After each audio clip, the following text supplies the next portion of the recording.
There we go.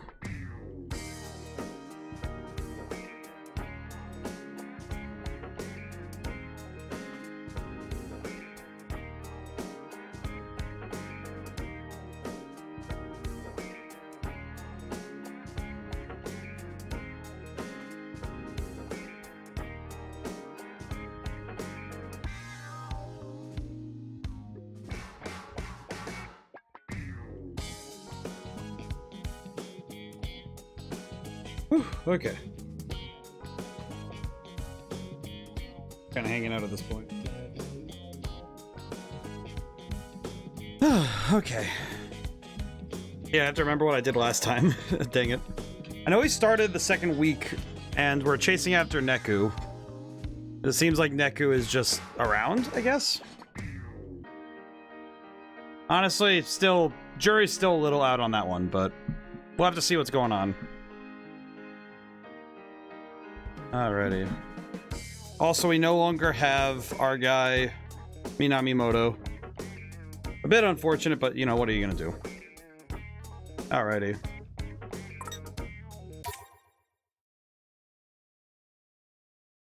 Probably could start today by doing some fights, just to warm the muscles up, you know? I feel like we're unfortunately at that point in the game where I'm definitely going to have to... I definitely don't think I need to level up, but I'm at that point where it's probably never a bad idea for me to keep trying to. We also have the ability to do more than 5 chains. Pretty darn awesome, actually. Still have everybody, I think? Okay, now...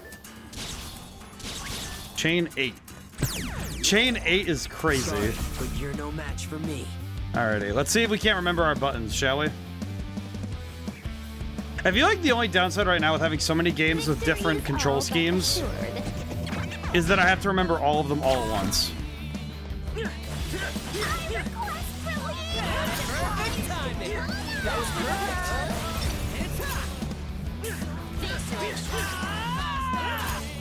Oh, jeez. This setup is a little bit awkward, but we're getting there.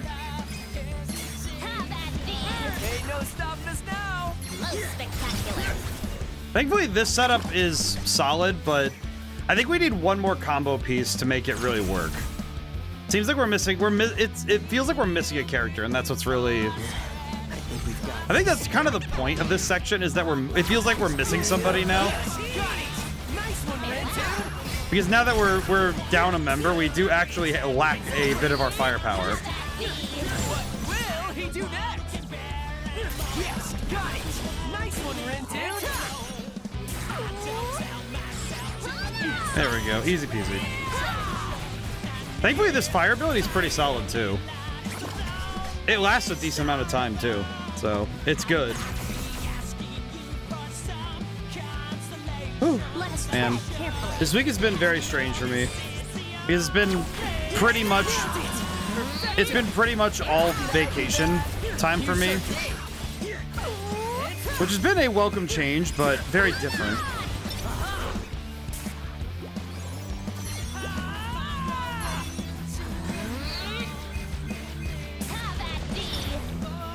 There we go.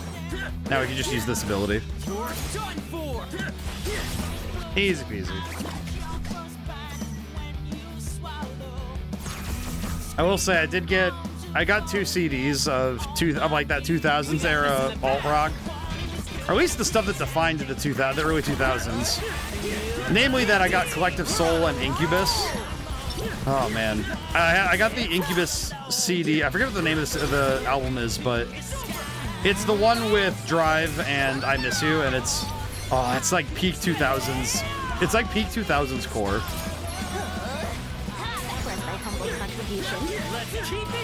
And honestly, I appreciated. I was listening to the Collective. The other one was the Collective Soul album with The World I Know and Gel, and it's like, oh, Gel's a good one. Just be careful. Some songs are just genre defining, you know. There we go. Big damage.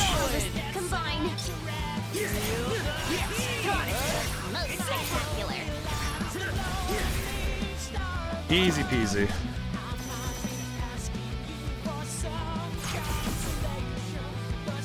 But this week has been a lot of me just kind of getting to relax, frankly. I feel like that sort of stuff it's been vital for me to recharge my batteries, you know? I think it's been a necessary change in rhythm. Hopefully I'll come back to it with even better work than before it, you know?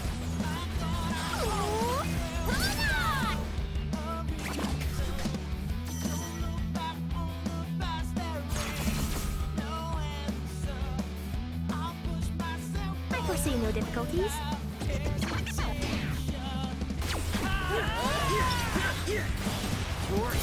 Easy peasy. Exquisite timing. We got this.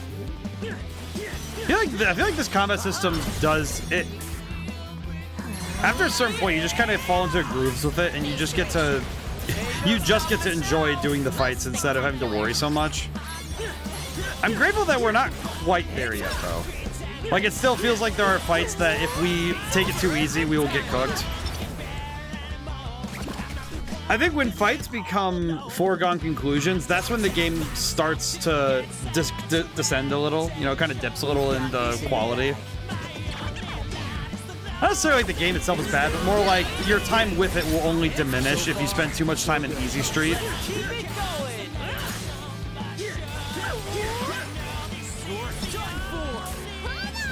And I think in particular with this game, the key is that we never feel 100% comfortable in a battle, you know? Like, that's kind of where I think we're at our best.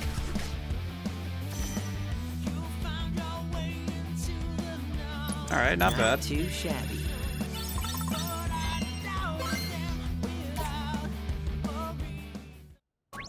The money is good, but we're really doing that for the... Oh, come on. Can I enter the shop? There we go. I was gonna say I wanted to enter. Come on in. Oh, we can't buy anything. See you around then. I feel so bad we can't buy anything. I always feel awkward when you walk into a shop in these games and you just can't afford anything. Or there's nothing to buy. Welcome. About that. Okay, let's see if we can't sell some of the extras again.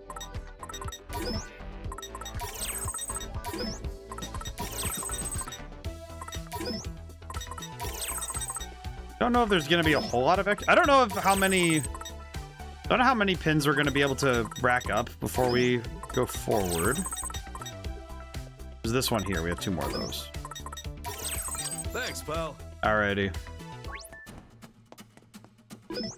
You know what? I should double check.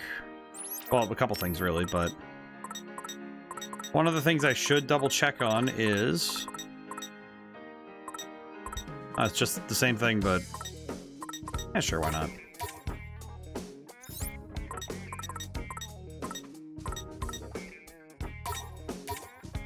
Don't really know if there's any... Oh, this is just better. Fret defense boost 2. That's pretty good. Our stat lines are pretty solid. Recommended. I don't really know why that's recommended, given that it's not that much better. Very strange. Uninterruptible. Actually, that would be pretty solid. Especially given that she has the charge ones, that would be pretty solid. Oh, this also has regen. Alright, not bad. Definitely a solid choice to double check on some things. Alright, we don't need I don't need experience boost. I really don't. I think I'm thinking about it critically. I really don't need experience boost anymore because we already have... I think we already have enough stuff going on. All right, social network. Wait, you know what? Hang on. What was it?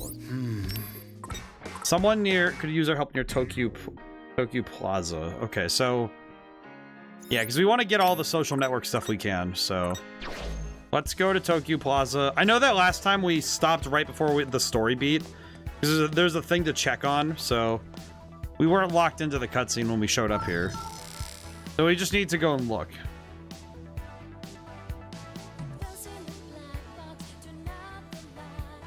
At least I think so.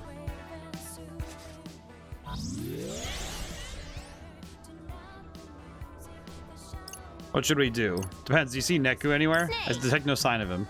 Nor of the Varia beauties for that matter. Damn it, we're too late. Or maybe Neku was never here in the first place. Let's worry about that after we take down this noise. Okay. Noise fight. Needs weather this storm.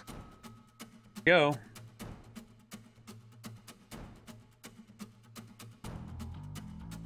Let's do this.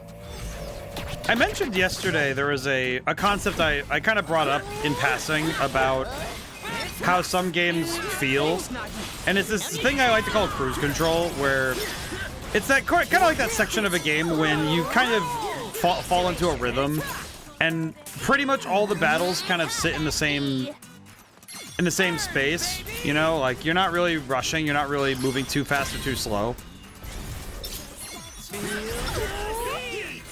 I feel like with this game, I feel like both this game and the original have a similar pickup speed, where the beginning of the game is very fast because they want to onboard you quickly, and then it kind of feels like you enter cruise control in terms of battles almost immediately. We haven't a single lead to follow. Perhaps it would be wise to start back at the beginning. Beginning like the scramble crossing that might work. We can try to squeeze some info out of the other teams. It's worth a shot, I guess. Head back to the scramble crossing. You know what's funny? I thought they were talking metaphorically, as in using time travel or something. Let me see. Hello, girl. Hey guys, I found someone with a noise problem. Oh, if you weren't kidding, gonna give her a scan. Nagi. You okay with this, Nagi? Very well. I'm prepared to do what will be asked of me. Gotta scan first. Because I'm an idol, I'm not allowed to fall in love. That's stupid. All I want for us is to be together. Why does everyone else be so mean about it? Huh? Whoa, she's an idol? Wait a minute. I recognize her. Isn't she one of the Peroxidolls? Lord Rindo. Perhaps. Shall we offer her aid? Yeah, let's take care of the noise for her. The idea of entering an idol's mind is supremely intimidating. Pardon the intrusion. Forward we march. Miss Banks. Let's have a look. Idol thoughts. So now the whole world knows I'm dating Kishiki. What's so wrong with that? I just want to be the person. Aw, she just wants to be the person she loves. What an awful affliction. Recommended level 29. Uh-oh. Ah, we got this. Onward I die. Max level is 34, so we, at least in terms of attack power, we should be fine. I guess I could go around. In terms of HP, we might be in trouble, but we'll see. I'm gonna try it and see how we do. Our party is equipped to win. I think the key will be that we start with this. Let's keep it up. Perfecto. It's over. There we go. Easy peasy. Got it. We're on a roll together now. Face erasure. It's up. Almost there. Hey, Naractum. Hope you're doing well today. Doing my job. Got first, too. I feel like this week's gonna be one of those ones where everybody's gets a chance to chill out and catch up. Let us track. That's what it's felt like so far this week. Aw, poor Miss Banks is sad about being an idol. It's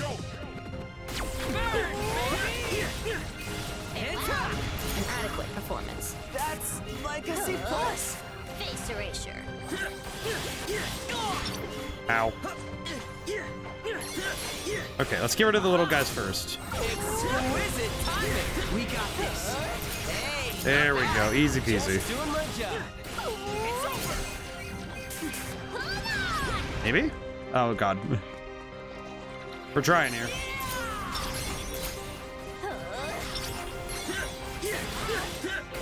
It's up. I don't know if we're going to be able to get gold, but we could try. We have 20 seconds to get gold.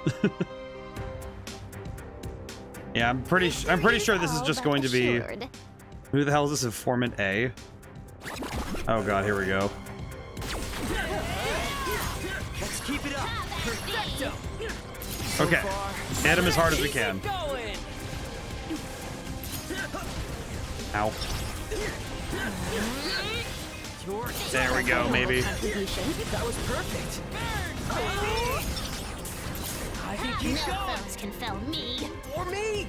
Don't forget about Oh god. me. Yeah, this is what I was worried about though with my charge up time is really bad. Oh god. Nailed it. Let's keep it going. That charge up time is gonna get me in problems later, I'm sure.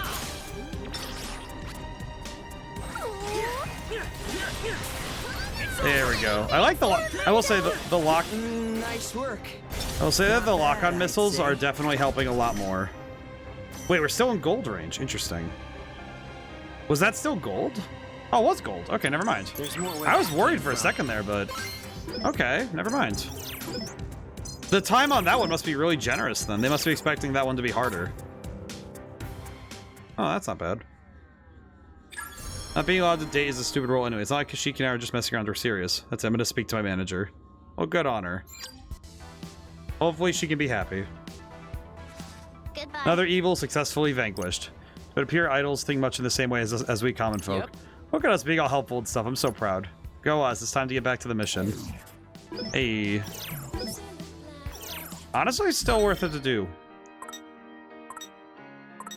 Way I see it, a good deed is its own reward. Oh, we could get all these. Heck yeah. Printed t-shirt. Turquoise headband. Stones dangling from the band call back to the whimsy and romance of a time before your own. They may hit your face when you run, but think of it as a blessing from the earth. What the heck? Okay. Oh, vintage beanie.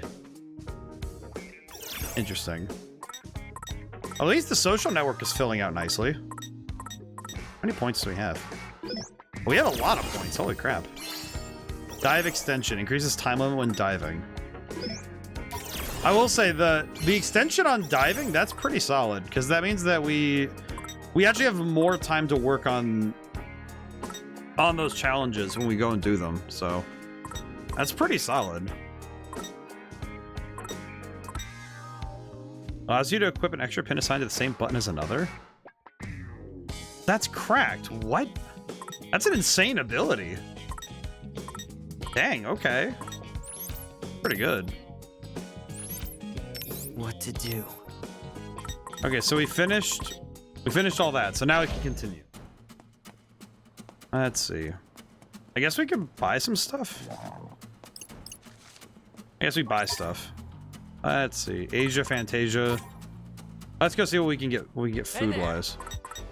Gabao set. Okay, never mind.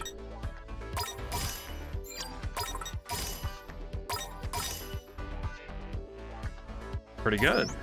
Okay. Well, let's see. Positively That's the spot. Thankfully we can get food. The food will carry us. All right, cool. I had to double check how much we could eat. And now we can positively Go back soon. All right, and now we've acquired money and power. Welcome. What is this? Grenade launcher. All right, let's get that. I would like to acquire this, please. Thank you very much. Okay. Is that the store I was just at? Come on in. No, it is not. Auto charge. Automatically charges and releases psychs with a single button press. Ooh. Actually would be really solid now that I look at that. Hang on. Do we have anybody who has room or space for that? Not even recommended. That's sad. You know it's sad when a piece of gear you just got isn't recommended. Tragic. Oh, it's even... Well, that's actually pretty solid, too. Oh, wait, because it's not... What to do? Hang on. Not being... Minus 30 defense. So she'd lose a fair bit of defense, but... Auto... Oh, wait, since... Okay, hang on. That gives me a bit of an idea. Hang on. I'm gonna try something. Okay, if I do... Instead of this pin, because it's the missiles are... I don't know if that's a charge one. However... I don't know if it counts as a charge one. I'll have to try it out then. New Vulcan uppercut. Oh, that's only minus 14 at level 1. Oh, it's an Uber pin too. Weird. Why is that one an Uber pen? Interesting. Very interesting. Okay. We might need to try out the new pins. But we might need to do some fights while we're here. If only so we can test out our new duds. What is this? Cavallo del Rey. What am I looking at here? Please come in. Oh god, they have rich people clothes here. Circuit breaker. Oh, that's chain lightning. That's pretty solid. How much is that? 100,000. My god, dear god. How do I have two of these? That one master pin, yes, please.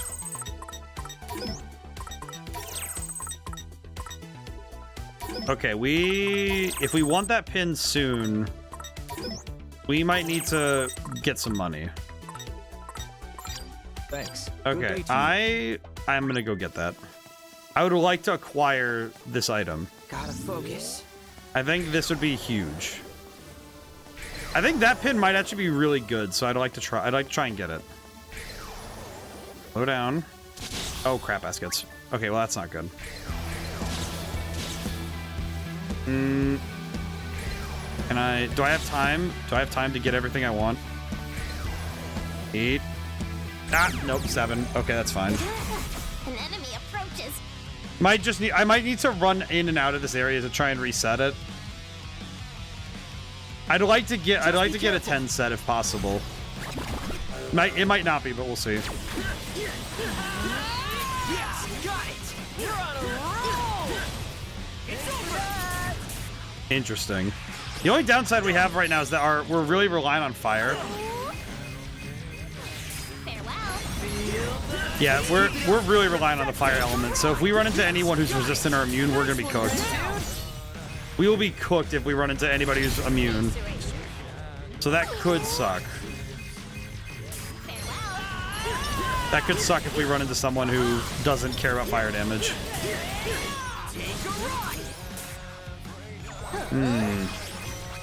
Something to consider, I think. Okay, so that new accessory isn't really helping much, I'll be honest. It's not doing a whole lot.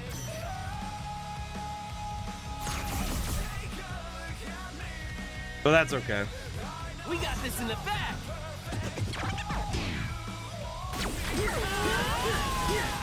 So far, so good. Let's keep it going. All right, I need to figure out if that missile thing is. I think it's working correctly. Oh, it is working correctly. Interesting. Okay. So I hit the button once, and then she'll start charging it up right away. Okay, cool. Splendidly done. We got this. Okay, so basically, whenever I use her pin now, I straight up don't need to press any more buttons. It's just hit it and forget. It basically turns her ability into a fire and forget, which is kind of cool.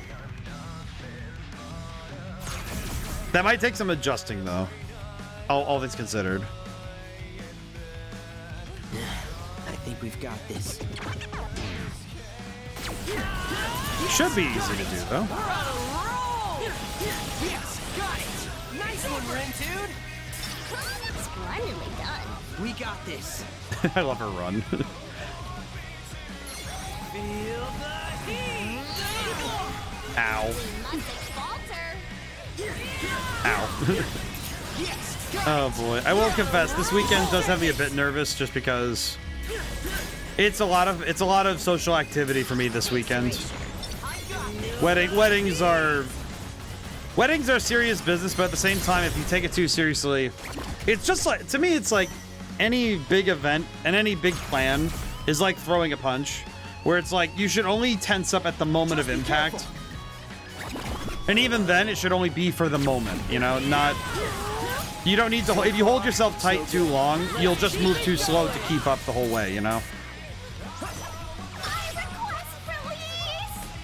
So, it'll be good for me to try and keep it loose. You know, keep it easy, keep it strong. Nice one, Ren, dude. You're done for. I'll need to work on my timing with this at the very least. How's that? Let's keep it going. There we go. That fight was awful. That wasn't too good. We haven't run into any big enemies yet, though, so we're just kind of cleaning up small fry, which is that's okay. Let's keep it up. Perfecto. Feels like it's gonna be one of those sections where we're just kind of fighting little guys if we go to do battles.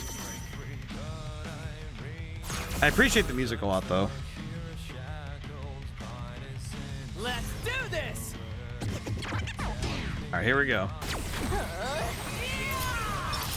So far, so good. Let's keep it going. Okay. Now. That should just about handle some of that. Maybe? Got it. We're on a roll. Oh, I thought he died. Oops. That's on me. Honestly, I thought he died, so that's on me.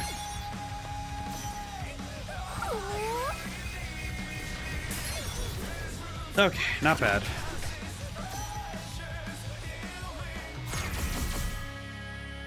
I think a lot of writers. I think this also affects creatives of all kinds, though, where making a good plan, I think, can sometimes feel like it can feel insurmountable when it comes to trying to make the plan in the first place. I think the biggest enemy of good planning is trying to go is that it's kind of like that paradox of you need to plan for all of the important possibilities, but you can't plan for everything. It's sort of like it feels very paradoxical to say that you have to plan for everything, but be ready for it to not matter. Like be ready to plan for nothing. I guess the best way to describe it is it feels like you need to plan for the top, kind of like top 5 or top 10, like most likely outcomes, and pray you got it right. That like either things just go as you planned it exactly, or one of your contingencies came up and you were able to make that work. You know, it's exactly the sort of thing where just Let's have a look. trying to plan for absolutely everything will drive you nuts, you know? It's the sort of mania that just sends you into a frenzy. Because you can't plan for absolutely everything. The way I see it, that's the sort of thing that... That's the sort of event that eats someone alive, you know?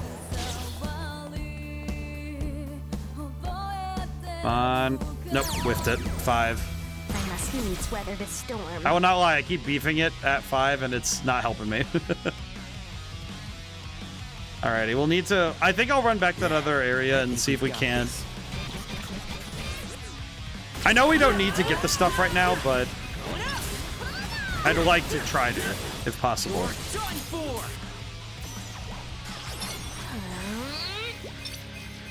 Farewell. I do like that if I switch targets midway through, that we can actually change the lock-on.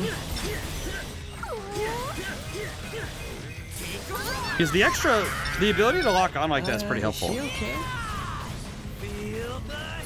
Alright, he's dying fast. Alright, cool. I do think the extra attack is helping, though. Because our damage output was kind of awful last stream. I foresee no difficulties. Yes, got it. All together now, dude. Here we go. Was that cool or what? Not bad, I'd say. Oh, man.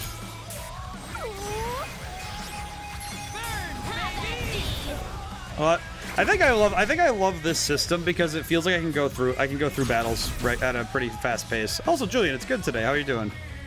Hope you're doing good. Just be careful. I feel like today overall was just pretty solid.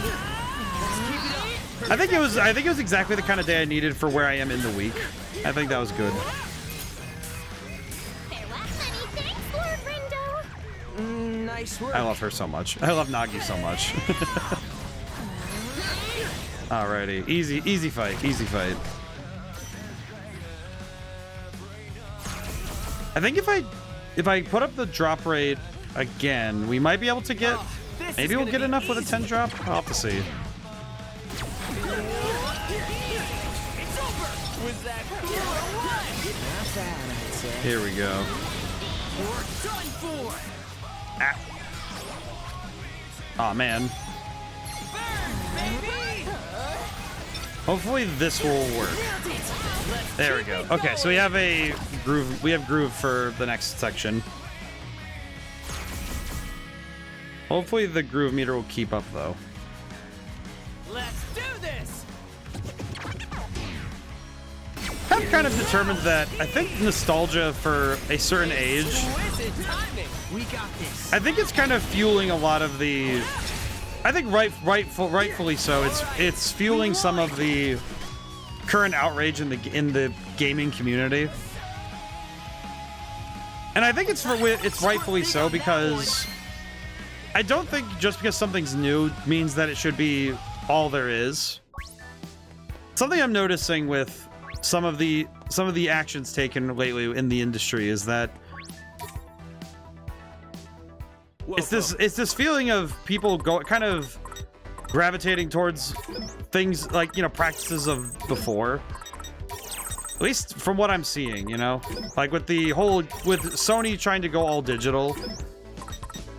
I'm noticing that the outcry around that has been, to some extent, a recognition that just because there are new avenues for us to handle business and to handle our games, that doesn't necessarily mean that the old ones need to be fully shelved or removed, you know? And I think that by trying to remove them outright, I think it is causing way more friction in the industry than I think even like the experts might not have been able to catch some of that. Because it's the kind of stuff that though that I've been thinking for years now, that if you go fully digital, there are some checks and balances that have been in the industry for years that just kind of disappear with that particular era. Also, dang it, I forgot to set my level down, but hey, 150 times is pretty good. But yeah, I think I think the whole PlayStation Sony thing, I think the fire they're getting right now is totally deserved. I think the heat they've been getting right now has been absolutely deserved. Because wow. I think it's kind of funny, as it feels kind of like exactly the sort of thing that if you just proofread your tweets, it wouldn't have happened. Is she okay? It's exactly the kind of thing that if somebody had proofread that tweet and said, hey, maybe this wouldn't fly well with... Because I know a fair number of people who still prefer to buy games physically or to play them physically, so going for all digital and trying to outright remove the physical side of the medium, just asking for trouble, you know? So far, so good. Let's keep it going. Really did feel like it was one of those things where, okay, who decided this? Someone made a unilaterally bad decision and was hoping that we would just go along with it. But unfortunately, I guess the problem is that it'll still work out for them. The unfortunate thing is that a lot of people will end up speaking with their money rather than their words. I think the truth really is, though, is that because actions speak louder than words, it's pretty easy for me to see that it's not going to change much, is it? I think we've got this. Unfortunately, discipline is a hard thing to rack onto somebody when their shiny new toy waits just beyond the door, you know? Nice one, Ren, dude. I kind of predict that with, you know, Sony doing their whole let's go digital thing, I'm pretty sure people like it as it's happened. People will forget that they made those declarations, no matter how much people want them to not, you know? Kind of unfortunate, frankly.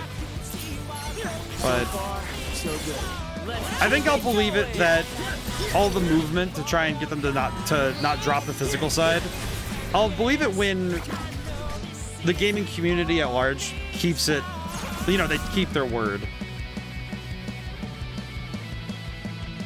Kind of a strange topic to jump into, but it does affect a lot of you know, gamers right now, because, and it affects a lot of developers, because the developers are looking at this like, oh yeah, I think especially indie devs, it's kind of like, okay, how do you guarantee that your games will stay available for players to keep coming back to, you know? And for a lot of indie devs, you know, all it takes is one bad day on the internet and, you know, pieces of history might disappear, you know? I kind of remember the number of games that disappeared when Flash disappeared, you know? That's the sort of thing I consider right now, you know? That some games just disappear when certain forums or, you know, mediums disappear. Let's do this. So I wonder if that will end up causing, you know, a ripple effect for sure again across the industry. Great job. I don't know why, I just had the thought of like, man, this year's Game Awards are gonna be so down. It's gonna be such a downer show, isn't it?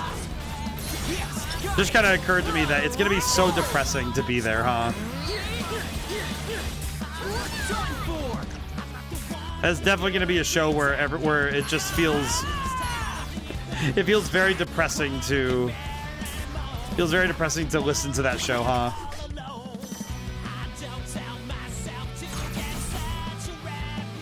But we'll see. No sweat for Fred.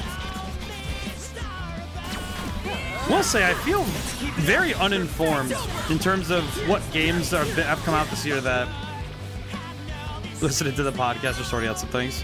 That's good though. Honestly, this week I feel like I've gotten very little organizing done on my side, like during this week. I have some stuff I really want to get to though. I have some trading card stuff I need to get to sometime. It's kind of funny. Sometimes when I'm working on card stuff, I try to put on something, you know, Twitch or YouTube. Really depends on who's on. I always feel bad when the ones I want to watch either stream at the same time I do, or I think the other avenue is when I really want to raid into somebody, but they stream during the day, and since I don't, it's like, oh, okay, cool. What do I do about that?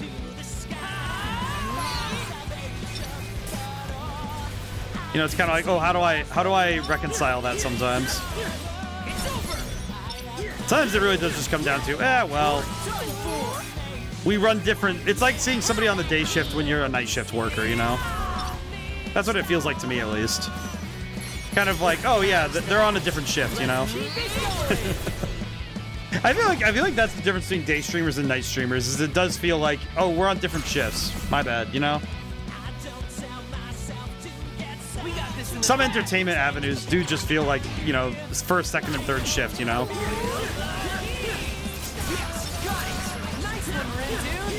I will say, this combo of pins right now is really working for me. Oh god.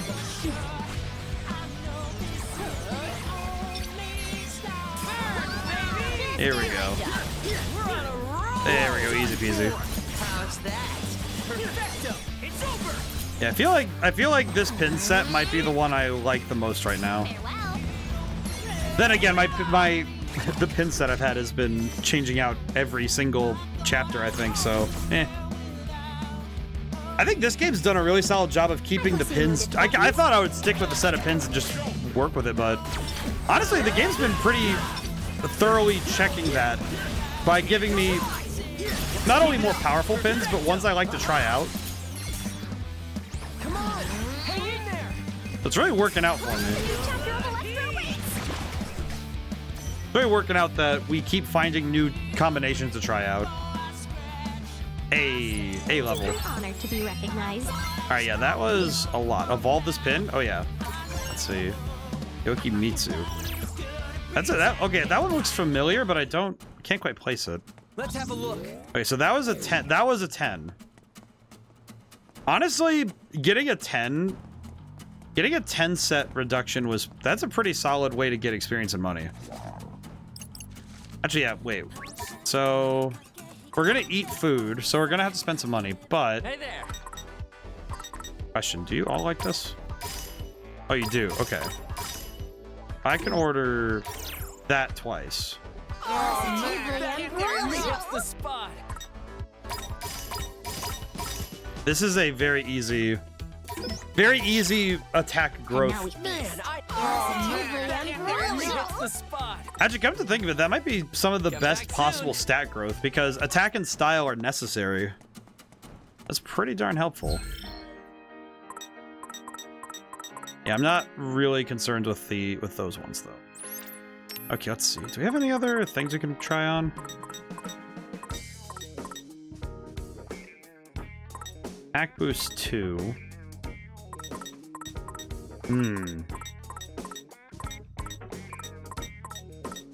And no, not really.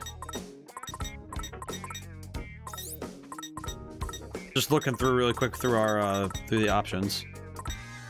But yeah, I do hope that the game industry will, course correct, but in some ways I think it already has. Kind of sounds odd, but I think in some ways it has, because most of the conversations I hear nowadays tend to be on indie games instead of the high-profile games, AAA titles. I think AAA has kind of, in a weird sort of way, I feel like AAA isn't really what I hear about anymore, and if it is, it's explicitly games from like 5+ years ago. I don't hear about it's similar to other mediums, at least to me, is that I don't, like with music, I don't hear people talk about new upcoming artists. I don't hear people talk about up and coming, I don't, like movies, most of the guys making movies that are getting people in seats now are either the independent films like Iron Lung, Obsession, Backrooms. Those ones are getting butts in seats, but I'm not hearing any, and the ones who are, the only other like big, movies that are coming out are being made by old heads who have been around for decades, and their name is buying them those people, but it's not doing more than that. It's getting the people who would have shown up to their movie anyway, but very little else. It feels a bit like some of the, to me at least, it feels like the acclaim around some of these names and these big budget movies, seems like the acclaim is falling aside, and that feels kind of strange. I'm all set. It's go time. That's kind of strange, actually. It's like, but like with music, it feels weird because I don't really hear anybody. I don't hear much about the music scene anymore. And I used to, it's like I used to at least hear things about what people are listening to music-wise. But it feels like lately it's been very quiet. And that's kind of strange, Did I get a list to listen? Yeah, I did actually. I actually listened to that just before stream. Could see a change of how that could be since digital only could unlock a game to no longer wanted console. Well, and I guess no longer wanted is I think that's a bit of a I think that terminology wouldn't be where I'd put it. I think it'd be like a console that's no longer supported. It's sort of like with this whole Windows 10 thing. I think that too many machines run Windows 10 and most people aren't adopting Windows 11. But it's like, okay, but once a machine is no longer supported, what happens to it? Like the Xbox 360, for example, some aspects of it just are no longer there, Like the actual systems and online servers behind 360 aren't there anymore. But the consoles themselves still work because they were made to work without an online connection. But great example, I actually still need to set up my Xbox for this, but God forbid my Xbox, like I have to play it and they stop supporting it, and that means that at some point I will have to basically, arrange my machine to be playable without an online connection. And that's, that's kind of a problem, that's like, oh, okay, cool. If the system says you have to have an online connection to even play the games, that could be also a problem too. But yes, Narok, to your point, I did actually listen to the Kill Blue OP. I listened to that just before stream, actually. I hope I got the right one, though. You know, it's one of those ones where I'm like, I looked up Kill Blue OP, and I went and listened to what I got. That was pretty good. I thought that was pretty solid. Not bad. And I like that one. That was pretty good. I don't really know what the show's about, but it looks pretty cool. I have been contemplating how I don't watch TV, you know, shows very much in anime. So sometimes I'll hear somebody say, "Oh yeah, did you see that anime that, you know?" Like, a friend of mine asked me about a show recently, and I was like, I didn't even know that was happening. I know there was one about a chain-smoking cat girl that people are not really liking.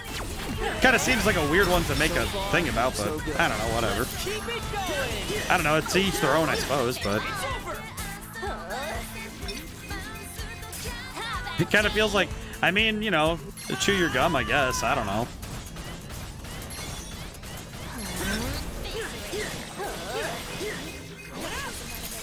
Cool beans. Yeah, I was pretty happy with that one.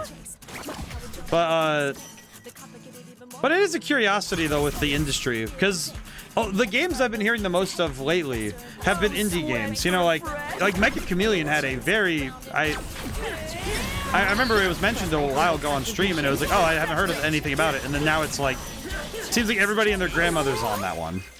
You know, it's like, oh, okay, cool. Kind of a bizarre chain of events for them, but good for them.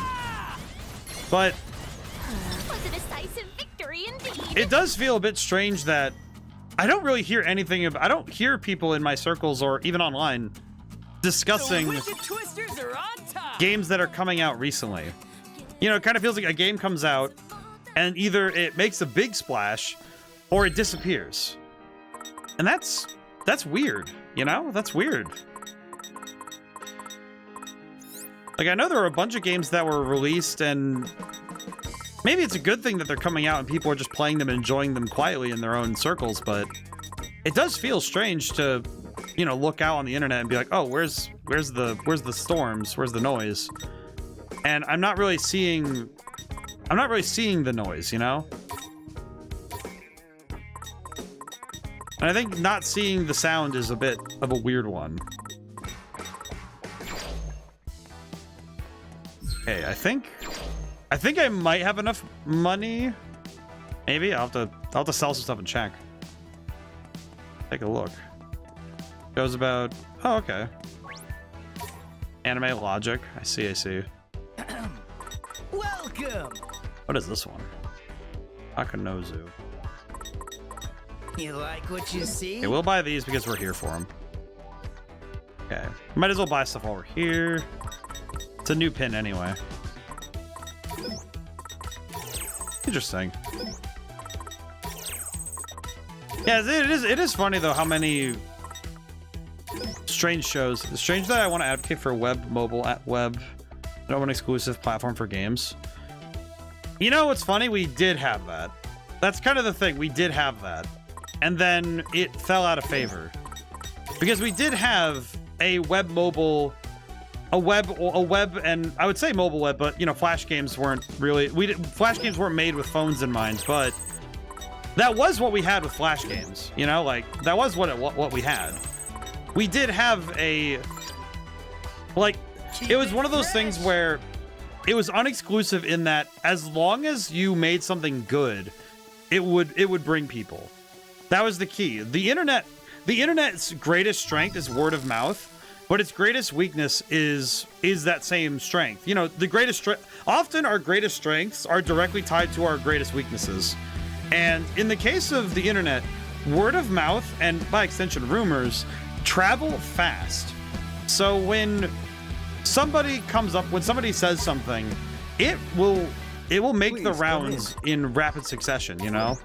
Like, it'll show up very quickly on many people's on their doorstep, as it were, right? Thanks. Good day to you.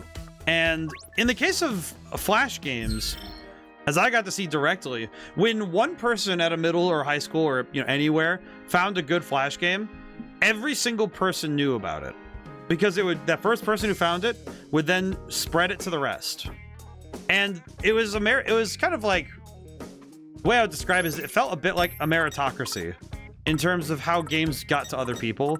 And a lot of that came down to how do games spread, and a lot of it came down to, oh, this game is really good, I should tell all my friends about it. You know?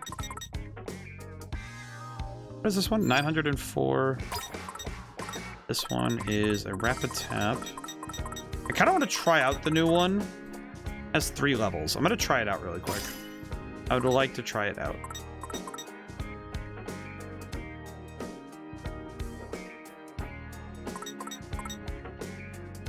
You know, if this one works out, we can leave it, but for now...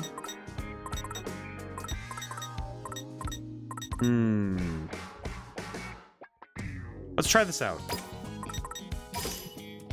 Alright. Let's have a look. Let's see about... Oh, wait, you don't... No, hang on. I gotta eat food first, then do that. Gotta remember that stuff. But I think that... It's unfortunate, but I feel like... The closest thing we have now to that old school thing is kind of where Steam ended up, but even then, Steam isn't perfect. That's the spot. I think Steam is a solid place for people to discover many games. Itch.io also has... I think Itch.io might be closer to that whole unexclusive platform for games, but the downside is that... The downside really is that you can't really... You don't really have the same... It's not the same unexclusive platform. Because the platform still has a major... It does have one major exclusion, and that's that if it doesn't run on your device, you cannot play it. You're not part of that conversation. And that's true for certain games, truly, that you have to have the right consoles to be in the know. But it used to be that was kind of just like the case, was that, well, if you don't have like an Xbox, you weren't going to play Psychonauts, for instance. There we go, easy peasy. Okay, I can do this. But it's just so strange on the business side, because we've somehow both gone backwards in a sense to a world where you have to capture lightning in a bottle regularly. You have to capture lightning in a bottle regularly in order for your game to be seen. But you also have to... You also have to do that... The hard work of selling and marketing and all that crazy stuff.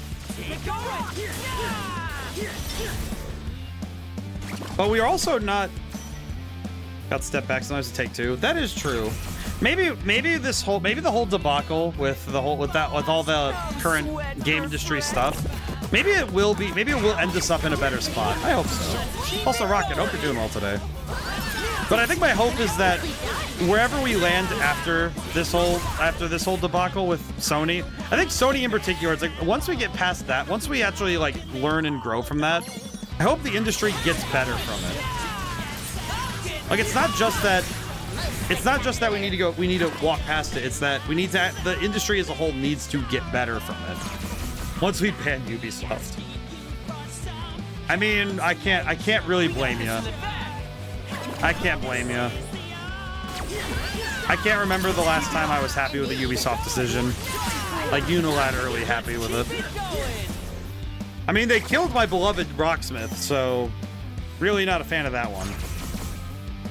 They're like, oh, but what about Rocksmith Plus? And it's like, I mean, I could also just, I could just load up Rocksmith 2014 and keep playing what I have already.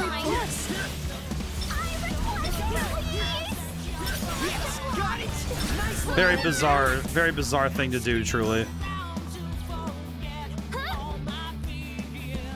Very strange.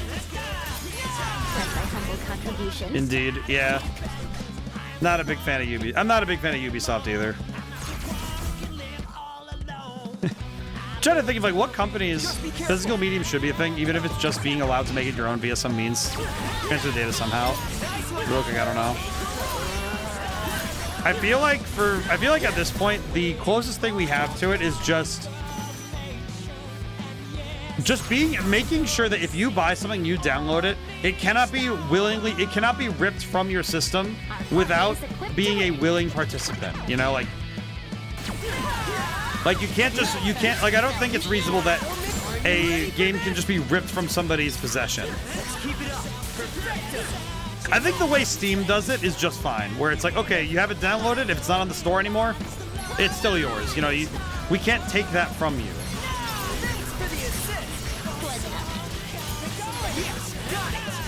There we go, easy peasy. Alrighty. I think also the physical medium should be a priority. Like, to me, it's like, okay, if you're gonna say that something is a super ultimate edition, just make a physical thing, you know? Just like, it used to be such an easy sell, you know?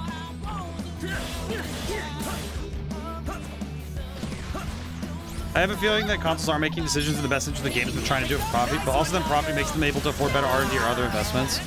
I disagree, because they clearly don't care about R&D anymore. It's all in the marketing now. Like, that's true, because I've seen a number of these big budget games that it's very clear that they aren't really putting that extra money into. It's not going into the games, that's for sure, because some of these big budget games aren't really getting better. They're not really improving in that way that games should be improving. And that feels kind of wrong, you know? But that's the thing, if they're going for profit, they're not doing it because they're actually going to invest in something. They're not investing in the company if they're doing it for profit. That's kind of what it feels like. But I don't think that it's just consoles, though. It's game-making companies in general. They're not. The tough thing is that if you're doing something in the best interest of your audience, like in the people who are going to be buying your things, you're going to make money. And I think that's kind of where it feels so paradoxical, is that it makes more sense when you look at it that if you make things that people want, they'll buy it. So then you keep making things people want. Like, just making common sense. Oh, people like this thing, make the thing decisions. We got this. You'd think it'd be easy, but it's not. Thanks for the assist.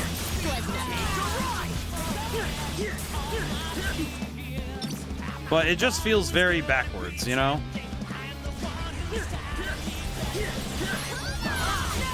But yeah, no, it's not just like Sony and Xbox. I would even argue that to some extent, I would say that PC gaming also has the same problem. That there's always a niche where games are being made by the right people, but relying on independent studios to do the heavy lifting, as it were, it feels like a very temporary solution. Because, you know, like, PC games a lot more bored, though. I think I will say that I think Steam. I think Steam. I don't know much about Epic. I think the Epic Game Store is also trying their best, but I think PC gaming, at least, if nothing else, they are doing their best to keep the games available and trying to. Do I have preference for physical myself? I prefer to get my games physical when it's possible. When I can't, it's like, okay, I have to make sure that I either acquire it and can find a way to keep it, and like, you know, like, if I'm gonna buy a game, I hope I keep the game. So far, I haven't had any games taken from me, but I also haven't owned a new PlayStation since the 3 was new, so. And since then, I haven't made any games I care for. But I think that's it's one of those things where it's sad when I can't keep a game. Thankfully, I haven't run into that yet. You know, Nintendo, they keep your downloads where they are, and Xbox, they're at least trying to. And in a sense, I think the Game Pass system is more of like having the rental system of old. Granted, with no overdue fees, truly, but... yeah, it's tough, man. Frankly, it's tough. See the pins. I need to take a look at my pins. Favorite game my way of life was taken from me when my mother kicked me out. That's tough, man. They lose access to your purchases if you're inactive for 3 years. I guess to be fair, if you're not... That's tough, man. That's tough, Rocket. But yeah, Julian, I guess to be fair, if you haven't loaded up your Steam or Xbox account in 3 years, I guess kind of sounds weird, but I kind of assume that they would be like, okay, you're probably either dead or you're not doing this anymore. So don't know if that's a bad thing or just kind of weird, but kind of strange.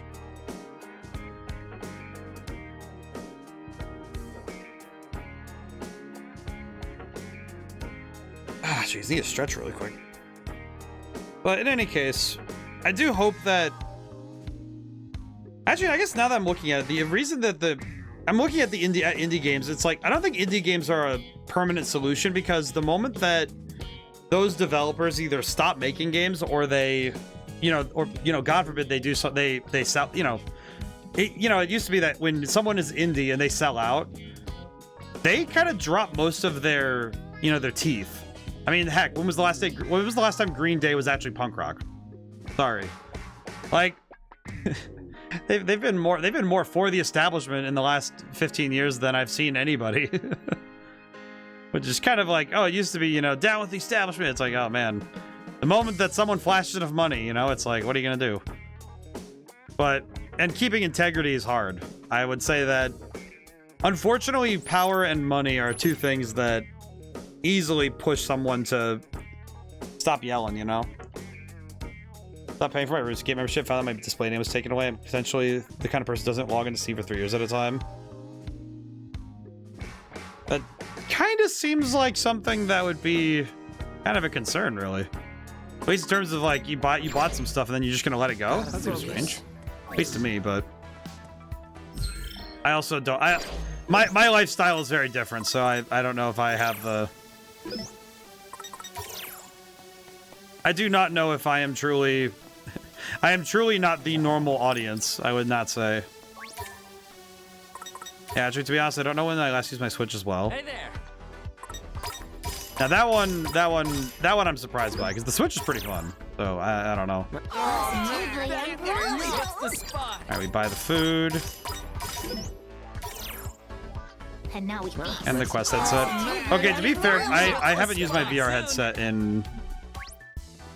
I feel like my VR headset gets the least use out of anything I have. I am not... I don't even know if it's like I don't like it. I have not found a game that I actually want to consistently load up in VR with the intent of playing something in VR,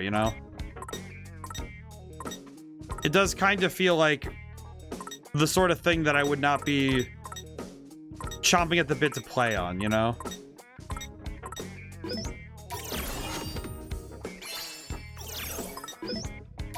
I think some of that is, though, that I think VR kind of... Man, VR fell off so hard.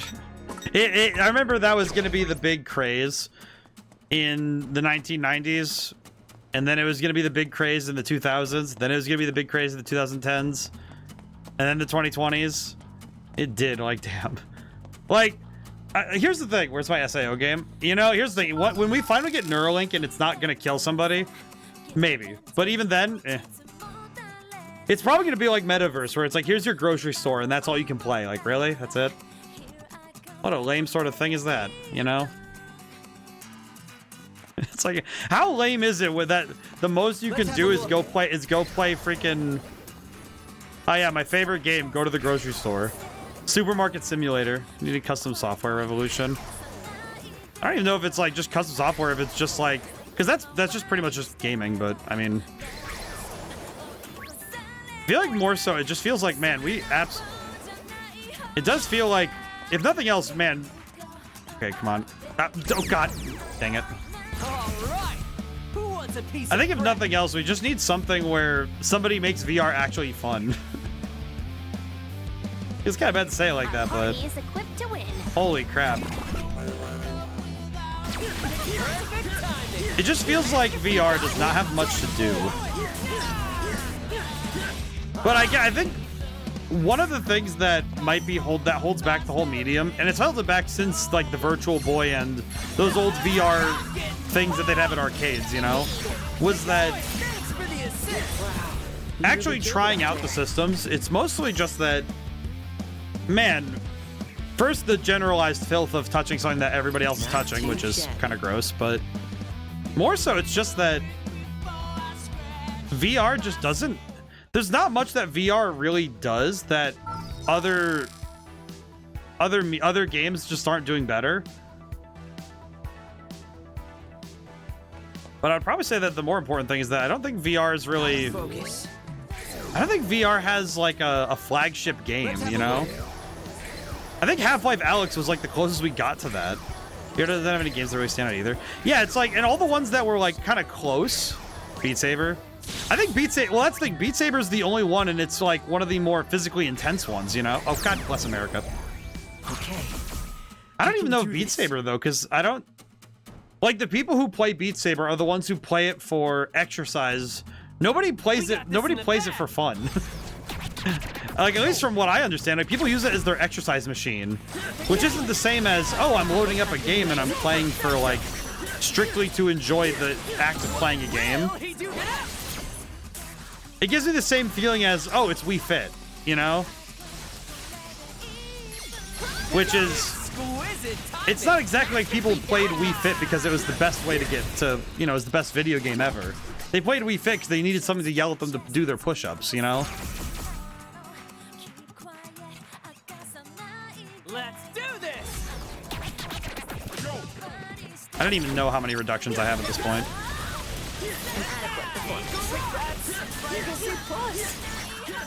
You're done for.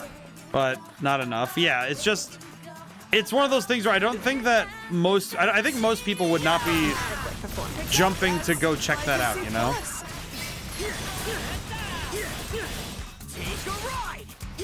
Not bad, I'd say. But that's tough, you know? And it's like, okay, so if we're talking the most, you know, I would say that the games that get people the most interested, it's Beat Saber and Half-Life Alyx.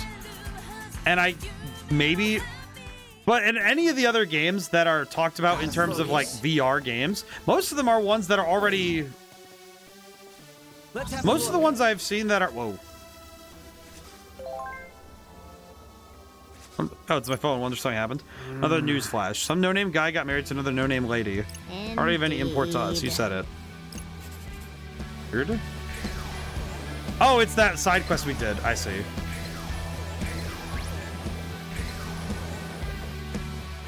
Oh god. The noise is getting a lot faster. Okay, we might just have to settle for a reduction 8. Ah, 7. Okay, never mind. VR Minecraft, anyone. Well, see, that's just it. I'm thinking like VR Minecraft, VR Skyrim. VR, I want a viable laser tag system. Yeah, it's like, but I feel like it's like, it feels kind of like an asterisk of, yeah, it's a famous game, but that can be played in VR, but how often are you going to do that? You know, like, am I going to play Tabletop Simulator in VR, or am I going to play it normally with a mouse and keyboard because that's easier for me to do? Or I think the big one for me is Phasmophobia. Like, am I going to play the ghost hunting game with a VR headset and have to do all the things with my VR set? Or am I going to just, you know, pop the game open and play with my friends, you know? We got this in the bag.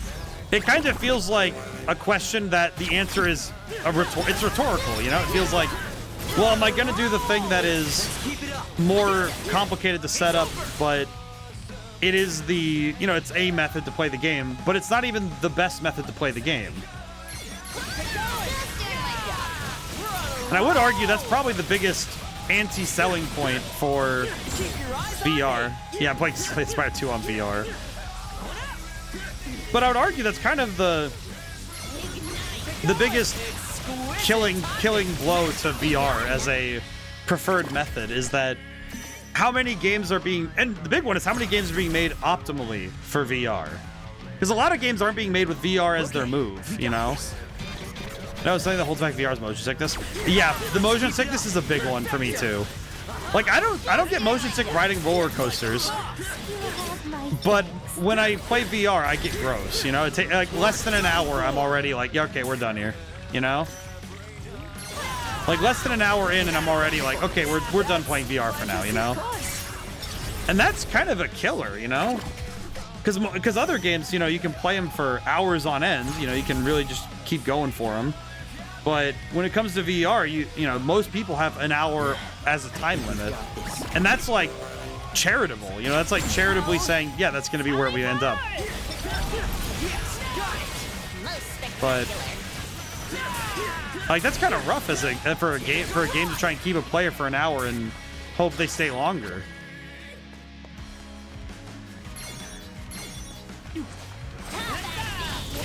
There's one more frog back there. I saw him. Don't forget about me. You're done for. Like this game, for example, it just the fact that the game is immediately accessible to anybody with working hands, No sweat for even those without working hands. I mean, heck, I guess funnier too is accessibility, because VR requires at least the headset, you know, and then at minimum, you know, one or two of those hand controller thingies. It's hard to think about game design because you basically need to work around this limitation, but you don't have so much for PC and console. Well, in most games with a traditional control scheme, whether it be, you know, mouse and keyboard or a controller, you don't have to worry about. There's multiple things you don't have to worry about. The first one is camera angles, because the VR headset actually provides a unique problem to solve. Is how do you set up for the player to see things at the right angles or the right spots? I think the big one is how do you do that when you don't know how tall your player is going to be? Splendidly done. Thanks, Nagi. I think with VR, something like Flight Simulation or Mecha or a shooting game where you want to recreate the arcade light gun. I mean, that's the thing. I guess it's also part of it is that it's more that falls into more AR, augmented reality, rather than VR.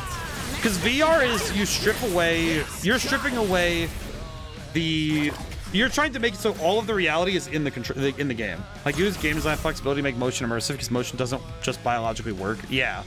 We've got this in the bag. Well, and also it's like if you do things that aren't physically making sense for the player, they get sick. They get lost and sick. You know. Let's end this. Hit that guy.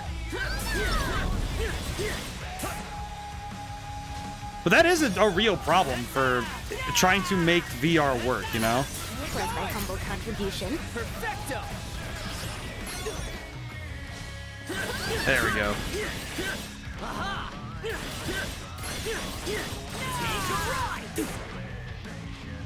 This is a very awkward fight, I'll be honest. Get going. Oh god. There we go. We really killed it out there. But there's a lot of things, like the augmented reality thing, like flight simulator. You brought up the flight simulators. Flight simulators are a great example of Could have been worse. having a. Oh, there's super liminal on VR. That might be cool. I don't know. I would look that up. That might be interesting if it works. I don't know how that would work, but it'd be cool. But yeah, no, there's so many things that just you also. This is another thing with control schemes, right? Hey there, is dude. that there are some things you just cannot do control scheme wise with a VR headset. That great example, actually. I played Super Lucky's Tale on a VR headset in college. I think it was my first semester. I tried it out. Oh my god, talk about motion sickness. It's like, okay, if you're just the camera, you're just a floating camera behind a 3D character. It's like watching it would be like watching a diorama moving around. That'd be kind of cool. But all it really did was make me just motion sick because you're zooming around in a virtual space and you have no physical body. There's no physical sense of the player. It is disgusting to play. It feels gross. And that's the sort of thing that would really rip out a player, is if you're sitting there and it's like, well, why can't I just... The biggest kill, I think, again, like I said, I think if you can think of all the other ways you would play the game instead of doing a VR headset, you're gonna end up doing the way other than the VR headset. But with augmented reality, AR stuff like the flight simulators, a big part of the fun of an augmented reality thing is that you have the physical component. VR does not have that. Like AR, the example I'm thinking of is there used to be in Chuck E. Cheese, there's these like big chair things that would like, you'd ride on a roller coaster and the chairs would move and like there'd be wind effects and all that crap. It's like a 4D theater, but the big one I can think of is like anything with a large like physical gun thing, like any light gun game where there's a physical stimulus along with the virtual ones. Those work better because of the fact that they tend to be just better for the player to understand and visualize how they work. I would even say stuff like, I say AR for this, but like if you're looking at a light gun game, I'm actually thinking of like rail shooters from the Wii era, where, okay, you have the Wii remote and they would make the little controllers that look like a gun, you know? And those were they were goofy, but they helped. You know, it's like, oh, okay, cool. Now I feel like I'm sitting with a gun and I'm, you know, firing at stuff. That works. I think those what was it, the Bass Pro Shop things? Not Bass Pro Shop, but the trying to think of what they're called, but it's those like Pro Hunter games. Pretty tasty. Really hits Those the Pro spot. Hunter games where you have like the hunting rifle and you're like shooting at deer and stuff. Think of those ones. I think somehow game design for VR needs a different approach, different strengths, delight, and physical motion to focus on, and serious weaknesses to find alternatives for. I think the tough thing is we already have one example. That actually is Half-Life Alyx. Like, Half-Life Alyx is the game that does VR right, and nobody else has touched that sort of stuff since. Nobody's reached the level where VR is working at its best like that game. And that game, even then, I think the toughest sell is that it's mostly for people who... Oh, hey, what the heck? Greetings, Shield Shibuya. One team has taken down today's target. Already? How?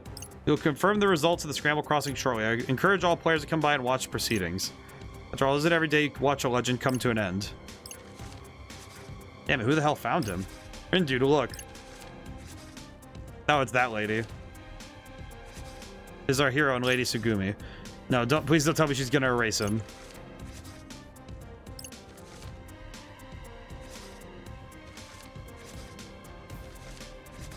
You gotta be kidding me.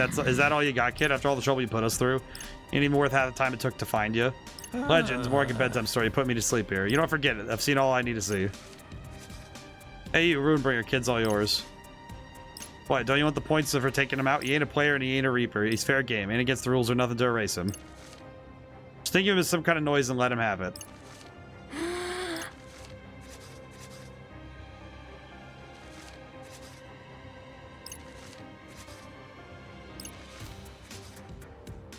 A legendary one. Can't end like this. Can't leave this game without him.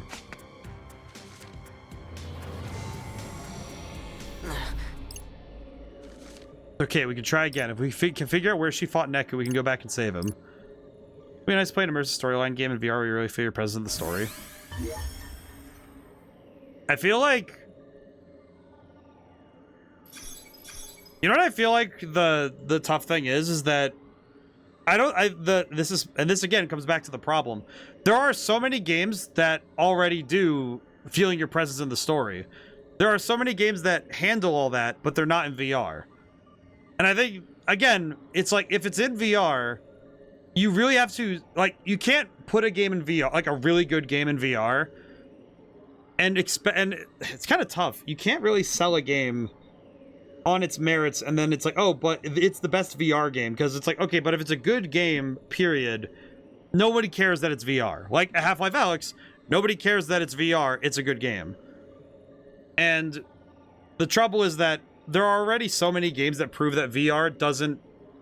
You have to be doing something so unique and different with virtual reality, or at the very minimum, you have to do it so well that people are willing to suffer VR to go play it.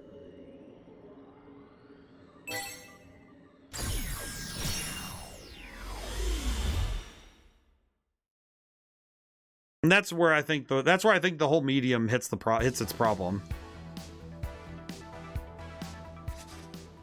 Okay, I'm back to before we went to Tokyo Plaza by the looks of it. This is where Neku ended up, but we gotta find him before that public execution. Waiting around for him won't do us any good. Question is, where did he fight Tsugumi? So Where exactly are you supposed to look for Neku? Whoa. Oh, right. We require a suggestion which exists within the realm of credibility. Yeah, we do. Personally, I say we head to 104 and turn the place upside down. Yes, there's a higher investment cost to get the experience at a good quality, maybe. I think the trouble is that the R&D required to make a good VR game, which I did get to see at college when VR was kind of hitting its stride with the Oculus in the 2010s. I think the problem is that it kind of hits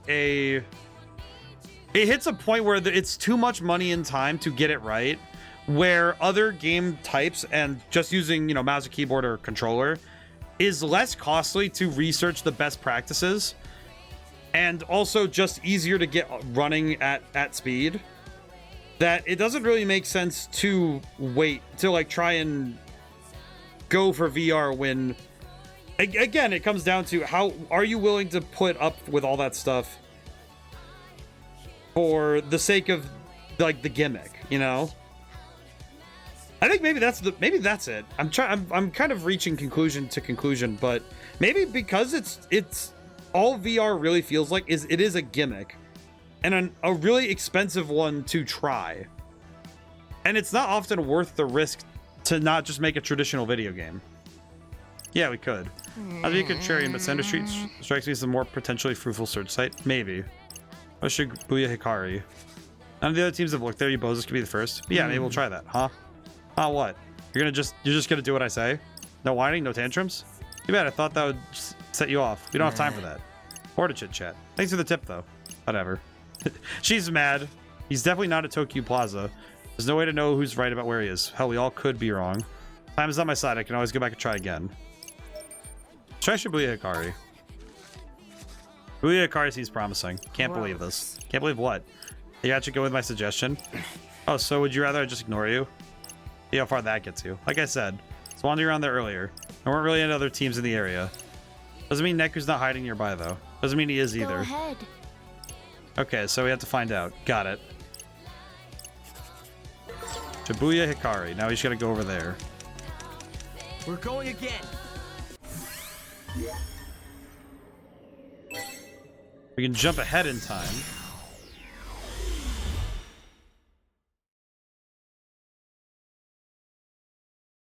I think time might be the biggest. I feel like time would be the biggest factor to me about making a game in a particular way. Because if there's anything I've learned from watching a lot of game companies do this poorly, the longer you go between titles on your own, the less chance you have of making them continue. Case in point, I'm gonna be.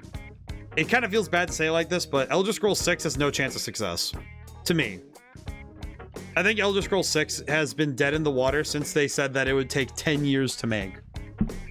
In fact, it's been more than 10 years. Because Elder Scrolls 5 and its DLC finished in 2012, 2013. It came out in 2011, though. So it's been 15 years. And then there's going to be another 2 or 3 years before that game is out. That to me seems like a very dumb idea, because by the time your game comes out, you've lost all of your... You've gone so far out of touch with what is currently good and what is currently working that there's no way to make a game that'll work at this point, you know? I kind of wonder if that's why Starfield felt so outdated. Because it felt like it was a game from the 2010s. Which would have been fine if it came out, you know, a decade ago, but... Okay, I think I'm just gonna run ahead. I don't think I need to level up much more right now.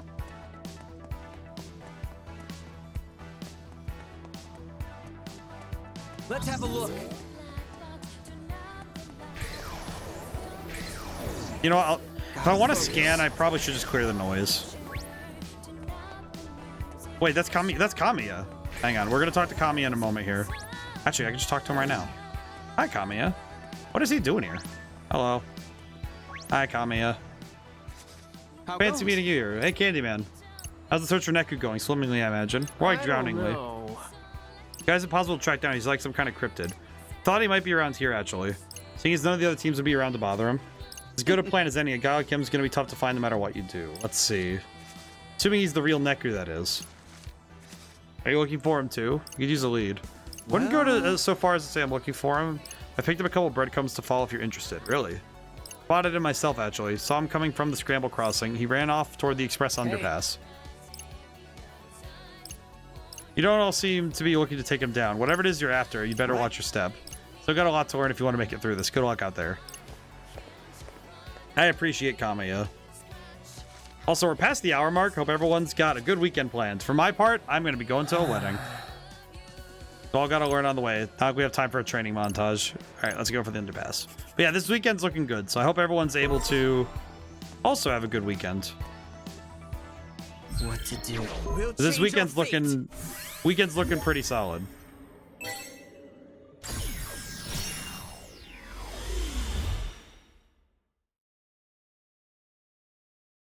You know, you said the real Neku. I'm kind of wondering now, do they have a fake Neku? If I ever played Mega Man Star Force, I think a rich story game would benefit from having an in-story explanation for why it makes sense. Why? Okay, wait. I'm sorry. The way that you wrote that really confuses me. For why it makes sense the player plays from different perspectives, modalities, not just from a limited platform rotation, narrative element. I don't remember Star Force doing. I don't remember. I guess I'll have to play. I have to look at Star Force, but I mean, I feel like a number of games will do. Well, I guess here's the thing. When you say like it's an in-story explanation for why a game plays from different perspectives and like the way that the game is played, even if it is because of a platform limitation, it is still an intended game design choice for a game to play a certain way and to appear a certain way, and that lends to the story that you as the player have with the game in itself. Like the one I can think of is like Pokemon Ranger, for example. That one is okay. Here's your screen, and you have the DS screen, and you have to draw circles around the Pokemon.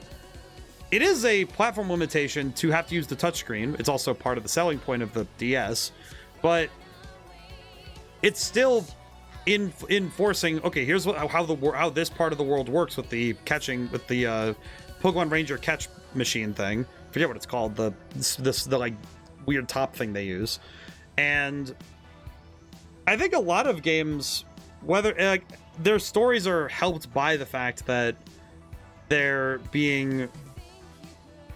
Those limitations are part of the storytelling, and that is necessary for the game to be as good as it is. And I think trying to scrub that sort of stuff out wouldn't really help the games, because I think that homogenization would be detrimental to the games being unique and looking cool. Okay, just calling it. Sorry, I always get jumpy after a fight. You fought with whom? Breathe in and out. My heart won't stop racing. Did you see Neku? No, I don't. I can barely remember what happened. Hey, Fred. Gotcha, Rin, dude. Say no more. So maybe say a little more specifically about what we need him to remember. Neku, probably. Gotta get a mental image going first. Try to keep it simple. Okay. Let's have a look. So what are we thinking here? Press the buttons.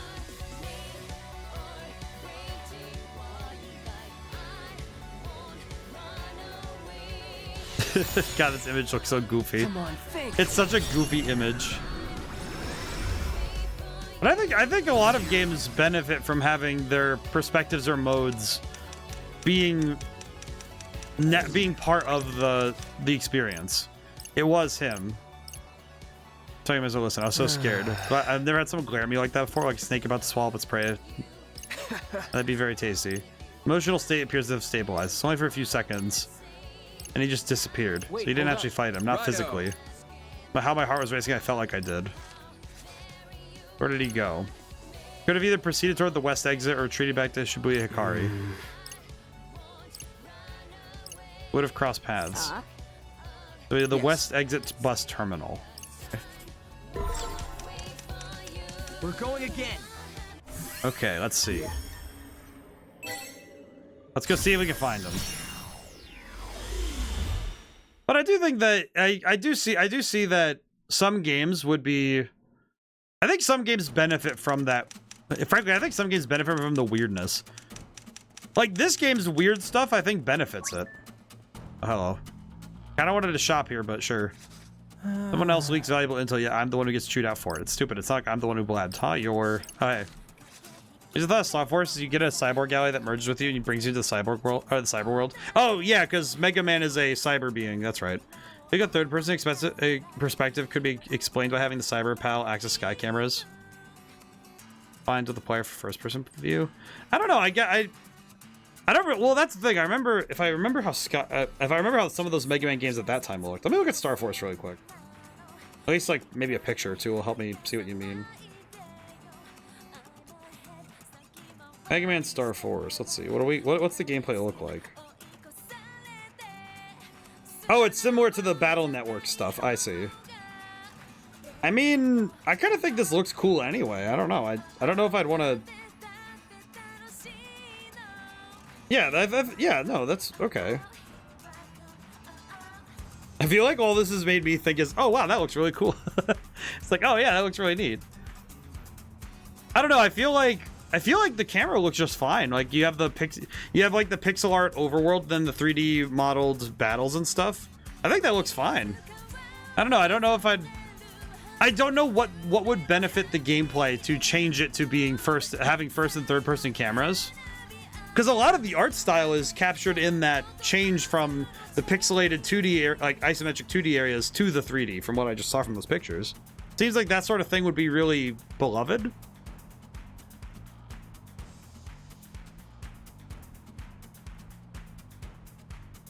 Part of it's also legacy. Hey. Not a problem with the existing games, just trying to make a game that's strong and rich in VR. Well, I guess and this actually goes back to with the motion sickness thing. Jumping from first to third person would be something you'd have to account for. You didn't have to run into one of my teammates there, did you? Maybe it would be related to our previous interaction. We didn't do anything. You started talking on his own. What are you talking about? Sorting information, sportsmanship, and I don't appreciate it. Thinks the punishment is in order. Just like when I used to dish out back when I was alive. Got me into trouble more than once. Creatures of his type will monologue about themselves at the slightest opportunity. Pretty high ranking among the pure hearts. But tell you, trust me, it's a lot of responsibility, not that you know anything about it. When you get to the point we don't have all day. Wicked I'm gonna make you shut it for good. So let's get paid for what I'm going through. As I suspected. Lashing out at others because of one's own hardships is hard to becoming. Not gonna let us off easy. Okay, we just gotta beat this guy up. That'll be easy. I must needs weather this storm.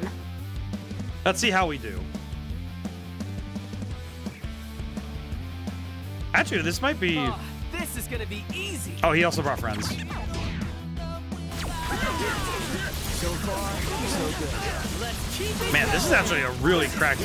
For a team fight, this is pretty cracked. Oh. Here we go. Give the players the freedom not to play first person or vice versa in case they want. Well, that's the thing. If you're saying that you're trying to incentivize them to play in that mode, then you're not really giving them a choice. Because hiding rewards behind a particular mode or system, it implies that they should go use it. It's one of those things where, unfortunately, it would only make people begrudge having to do the swap. So that might not be the way to do it. It'd be better for them to have the choice rather than having that. And the AR I'd want to experience again, is like being in a mecha cockpit again, like I experienced at a con once. Hey. Haven't got what it takes. It takes what? Well, listen. I pissed you off earlier. Curious. I think I was angry. No, this is all an act, obviously. Okay, so this guy was just trying to test us. Probably not. Tell you everything I know about Neku. You earned it. Then we can call it even. Great. No, all right, everybody. One of my teammates took down Neku outside Tipsy Toes Hall. What? At least he thought he did. Turns out it was someone else. Got us all worked up about a fake. Neku's also been spotted around the expressway underpass. No way to tell it's really him. For all we know, it could have been. Oh, so there's like fake Nekus running around everywhere. Why are there fake Nekus everywhere? So there are fake Nekus everywhere. Got it. What do you mean? It's just another one of those news flashes. Some no-name guy got married to another no-name lady. Wait, no, this means they're too late again. Ruinbreakers keep getting to him first. We'll never find him at this rate.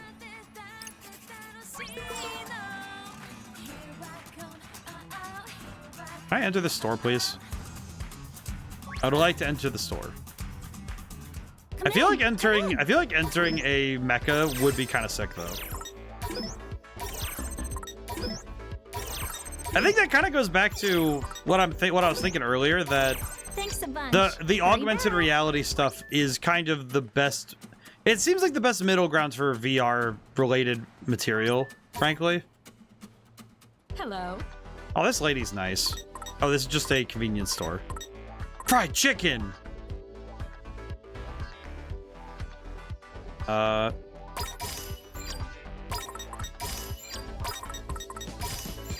Okay, we give the fried chicken. Pickled plum onigiri.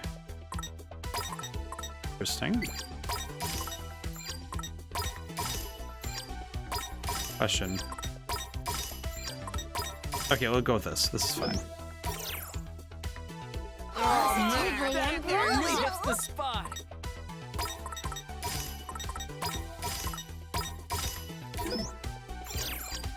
Actually, we could just do a couple of these, maybe? Really hits the spot. I think if I do all three of these... If we do all three of these, we'll have access to the... Alright, that gives us everything we need for that. Okay, so we have that now. I need to check something. What did I need to check? Brain, work with me here, please. Social network. Doi. Okay, where is the gas station lady? Well, convenience store. It's not a gas station, it's a convenience store.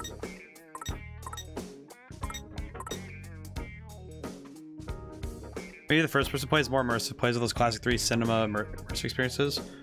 I feel like, Julian, I guess the problem is that doesn't really talk about gameplay, though. Like, if it's like being in first person or third person, it means the game isn't different between the two. Which kind of defeats the purpose of having the two modes being different, besides that, oh, it'd be nice to have the... Then it goes back to, why would you not just play the controller if you want to swap between first and third person? Because VR's greatest strength is that it is first person. So that... Yeah, that would be kind of... I think the way that you'd... If you're talking about something like that, then you'd want something gameplay-wise, like... I don't know, the ability to...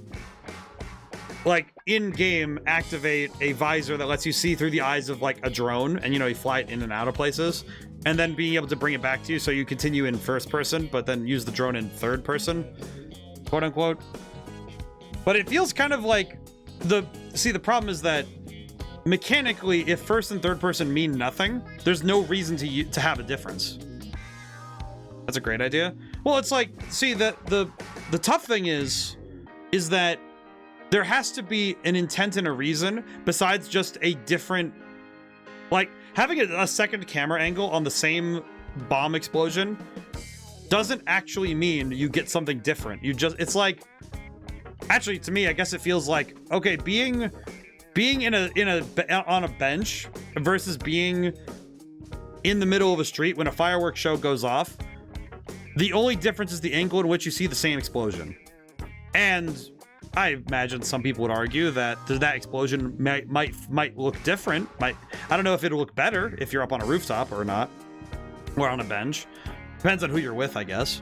But it's like, for video game mechanics and for video games, you kind of want those things to matter. You want your choices to matter besides a flavor text. Like, flavor text doesn't make a game better. It just kind of, it changes how it looks, but doesn't really. It's not really going to make it all that. It's not going to really make a big difference. Okay, new items. All right, so this is 37% complete. Not bad. Whoa. Focus. Okay, they're pretty dense in here. Okay. Let's have a look. I'm going to try and... We'll see about getting another reduction if we can help it. God. Oh, God. Oh god. Death approaches. Okay. Oh, we lost one. Okay, 7's fine. 7's okay. But that's true of any game though, is that you want your mechanics to matter. That's the key. Is you want your mechanics to matter. And introducing something that isn't going to actually mechanically matter isn't helpful.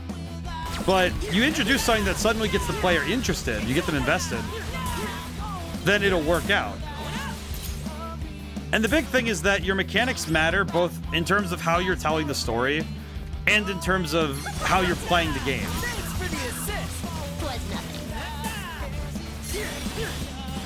As I always put it down, it's like here's the thing, gameplay is king, and then how it interacts with the rest of your experience is queen. Apart from gameplay, isn't the idea to bring them through a storyline in which they enjoy the story, whichever way they follow it? Well, I mean, if you have gameplay that is king, if you have good gameplay, and then on top of that you hook them with. The thing with video games is that you're trying to hook them with all 4 aspects of your game. The 4 pillars are gameplay, art, story, and sometimes the story is what the player's decisions bring them to, you know? Like, some stories are not what is written by the author. Like with video games, I think the thing that is an easy misconception is that the only story that matters is the story that is written. But the emergent story that comes from the interaction between a player and the game is important, if not more important, than anything you write. Because oftentimes when we talk about video games, we talk about the stories of how we went through a game in the first person. Like, oh, I fought this boss fight. I beat these enemies. And you don't really talk about these games in a detached, oh yeah, like Rindo was the one doing all the stuff. Like, no, I beat the boss fight. And in that regard, that is kind of like the point, really, you know, is that the gameplay and your choices mechanically, like similarly, there's a story when you play chess, you know, like when you're playing chess, for example, it's like your gameplay dictates the story in that sense, you know? And I feel like that's sort of the aspect that is hard to impress upon somebody, is that with art, audio, writing, and gameplay, those 4 pillars are the necessary keys to making great video games. And if you're not not just that you're not focusing on it, but you're not trying to unite those things, then you're going to make a lesser game. Like, your gameplay should be good, and in the same way that it should also be working to highlight the things you're doing.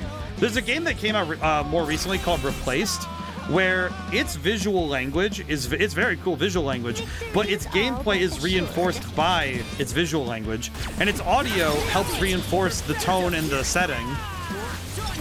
But a lot of the choices you make in the moment-to-moment gameplay are just as much a part of the story that is built in your mind and the story that you show off as the game's own written story. I mean, kind of like the best example of this is, why do you guys watch streams if not to see the exact experience of a player going through the game? And when you're playing a game, one of those things that ends up happening is that, yeah, you're going to end up invariably looking at what you're doing in the game and saying, oh yeah, this is part of the experience is that you are making choices. I mean, Julian, to your point, you bring up RuneScape. You're still engaging with the game by choosing what to do and going out to do it. But like when you watch a stream, you're watching a player's unique experience going through a game. And the unique story of a player getting through certain challenges and, you know, overcoming difficulties, that's part of the gameplay that is like, you know, that's kind of the most raw way to see how a game is really played. I think that's kind of where you see the truth of games, is the emergent story of playing a game. Could have been worse. All right, we got lots of money.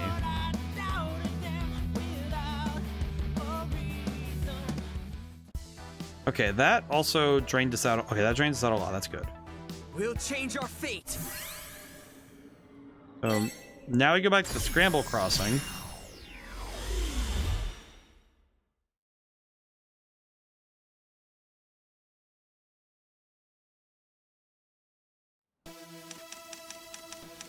But yeah, I would argue that...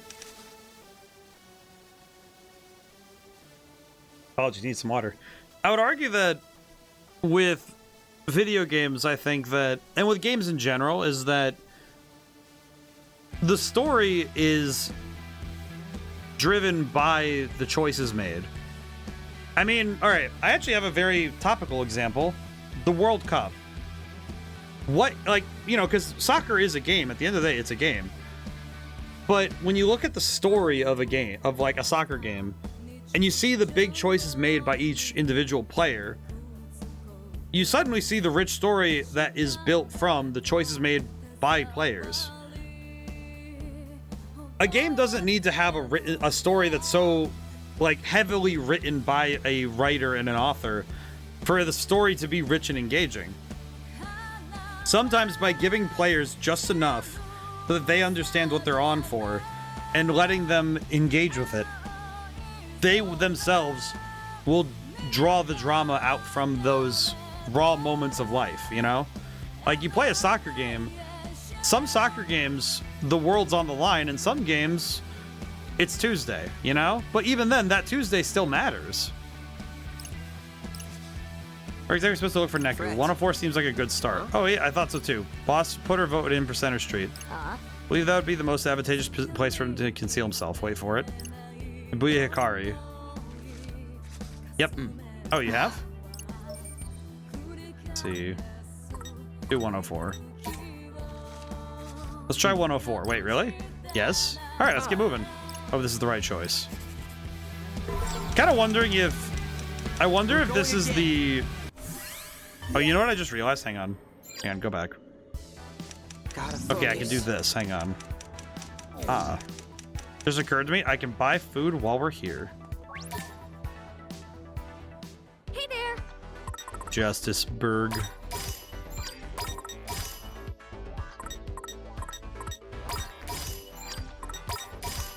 Man, this food is not great for my anything.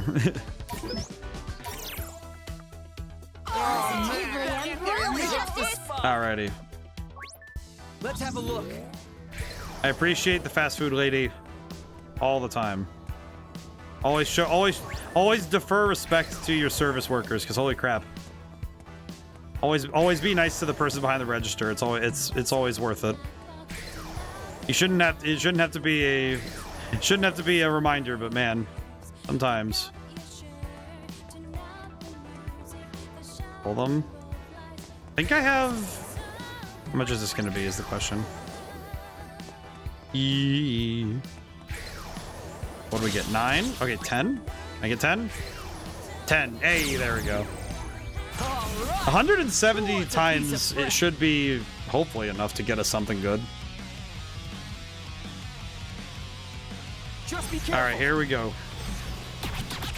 Let's rock it.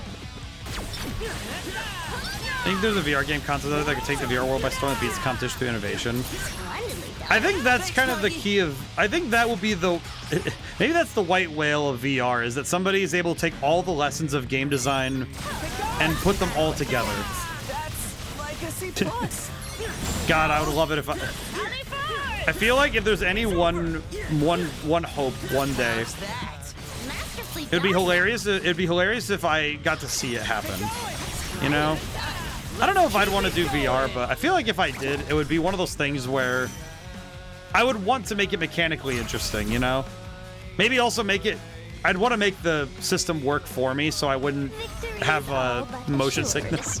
I think killing the motion sickness would be the biggest selling point for me personally. No folks can sell me. Or me! Don't forget about me! Oh, We're gonna drop. We dropped the beat. Sadness, truly. Ain't no stopping us now. Here we go. Spectacular. But I think in every genre and every medium, there's a way to continue innovation. I think we've got this. I'm doing MMO with the Beat Saber minigame. I can choose that or whatever activities build up.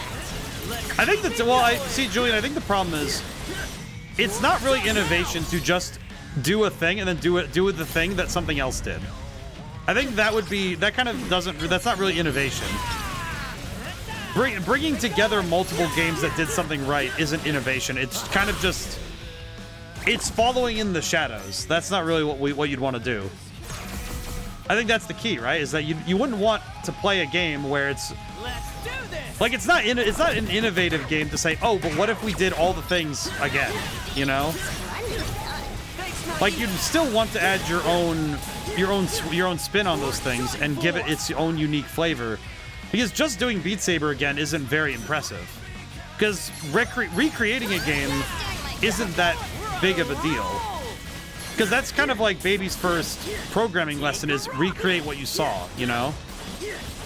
But it's the true acme of skill to say, I think it's a genre that can be transformed in lots of ways. Right, well, it is. Rhythm games have a pretty solid and rich history, but just making something that is... The key is that you'd have to make something that is genuinely different. But just making a collage of other games for a game wouldn't necessarily solve the problem that the medium has. Exquisite timing. Masterfully done. That's kind of, I think, the point that's being made here, right? Is that it's not enough to just make a thing. What will he do next? Was my humble contribution. Here we go. Take a ride. Holy crap. It's over. Ooh, okay. Splendidly done. That was perfect. There we go. Holy. Like, the great example we have right now is right in front of us. We have the action RPG. How do we innovate on it? This game makes it so that abilities can be swapped out, you know, outside of battle. We can swap out using our pin system. And by making a lot of different attack types and a lot of things that can be combined and you know, messed around with, I think this sort of stuff is where you see the fun innovations in the genre is, okay, how can we take ideas that are familiar and try them in a way that's gonna feel new in this particular application. Done for. Did I do that? I mean, heck, with this game, it's like I mean, heck, with this game, it's like the fact that we have a rich story being developed, you know, that's written. There's the choices we make as players that influence the role-playing side of it. And then there's the audio, and you know, the audio side of it is fantastic. It's a very unique aesthetic. Yes, got it. Most spectacular. But then we also have the that the gameplay itself is taking familiar concepts and applying them in new ways. Let's see. I actually also played a fishing world in VR chat. Made me think this could work instead of VR MMO skill. I mean, it probably. I mean, that's the thing. I think if you're talking about a VR MMO, I would argue that it probably does make sense. But the tough thing is how does that translate to making a new game? You know, and you're talking about a VR MMO. What? And I know this is gonna sound like I'm poking at it. We have VR chats, you get a bunch of crazy kids swearing, so if you want a higher quality experience, you have to have good player moderation, player grouping. Unfortunately, you wouldn't have that. If you make, that's the thing. You can moderate players as much as you please, but players will be who they are. You know. Unfortunately, it is a common truth that there will always be. If you have an online experience, there will be troublemakers. You will always have people trying to go a little crazy. You know. No foes can fell me. Me. Don't forget about me. Perfect timing. Masterfully done. That's gonna be true. I mean, heck, if you play Team Fortress 2 as a streamer, never let the voice chat be on. Broom skills, truck moderations with mutes and bans. So that's, well, again, it kind of feels like, yeah, it'd be an MMO. Again, it comes down to, you'd have all the same fixins for an MMO, but what are you doing that will make people want to play this over other MMOs, right? a lot of the question comes down to what's the hook, you know? And I think it's actually something I was talking to with some friends earlier, that the big thing is that with video games, you have 4 ways you can hook a player: the story, the gameplay, the audio, and the art. Those 4 things, and the best case scenario, all 4 of those hooks grab the player at the same time and have the ultimate level of force that allows you to get a player to play your game. If even just 1 or 2 get the player to at least try it, you've done a good job. And I think the tough thing is you're putting down a lot of ideas. They're concepts. A concept doesn't sell. A hook does. Because that's the tough thing is, like, there have been plenty of games that have been conceptualized. You know, there are games that have been put down as like, yeah, this is a great idea, but without a hook. I mentioned a list of hooks. Yeah, well, yes, that's what I said that the 4 hooks for video games is story, gameplay first, story, art, and audio. Those are the 4 things that generally are the first 4 things you're going to use to get a player to try your game. And the thing is with a concept is that a concept is only so good, you know? Like, I guess if you wanted me to have the list directly. But that's the thing. When you have a concept, this is that thing I've said before with, like, ideas guys. I've run into plenty of ideas guys who don't know how to hook a player. And, like, with Red Genie, it's like, oh yeah, I have a weapon swapping system that allows one player to essentially be a party all on their own and allows them the ultimate flexibility in combat. Okay, and it's turn-based combat. And that's one hook. The original music, which I wrote, and it's a very specific audio experience. Okay, that's a pretty big one. And that's kind of the key here, is that with the games I've made and the books I've written, I've learned that the mastery of getting someone through the front door and getting them to join you for at least the start, that is how you get them to see the thing to the end. It's necessary.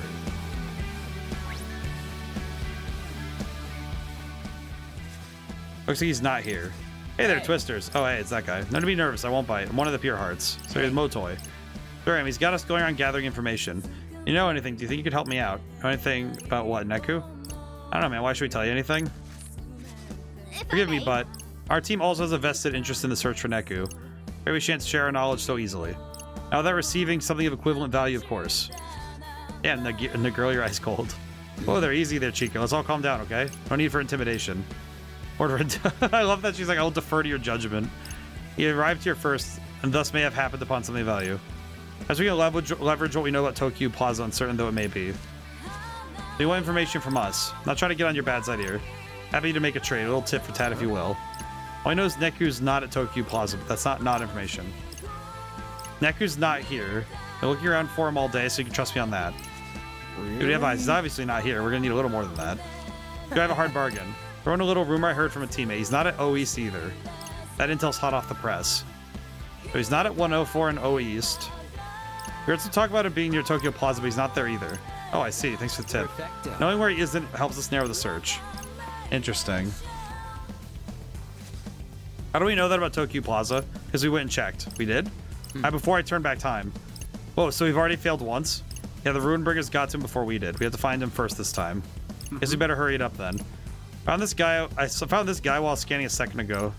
Said he saw someone acting kind of sus. Maybe an imposter, might be Neku. Back to where he found the guy. He's the sus guy.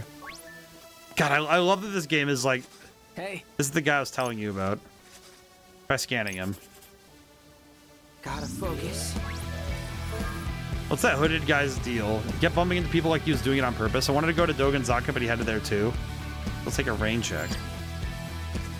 Saw someone headed for Dogonzaka, guy with a hood. Neku had one when we saw him the other day. It's gotta be him. Hey, what's up? Neku possesses a psychic ability similar to ours.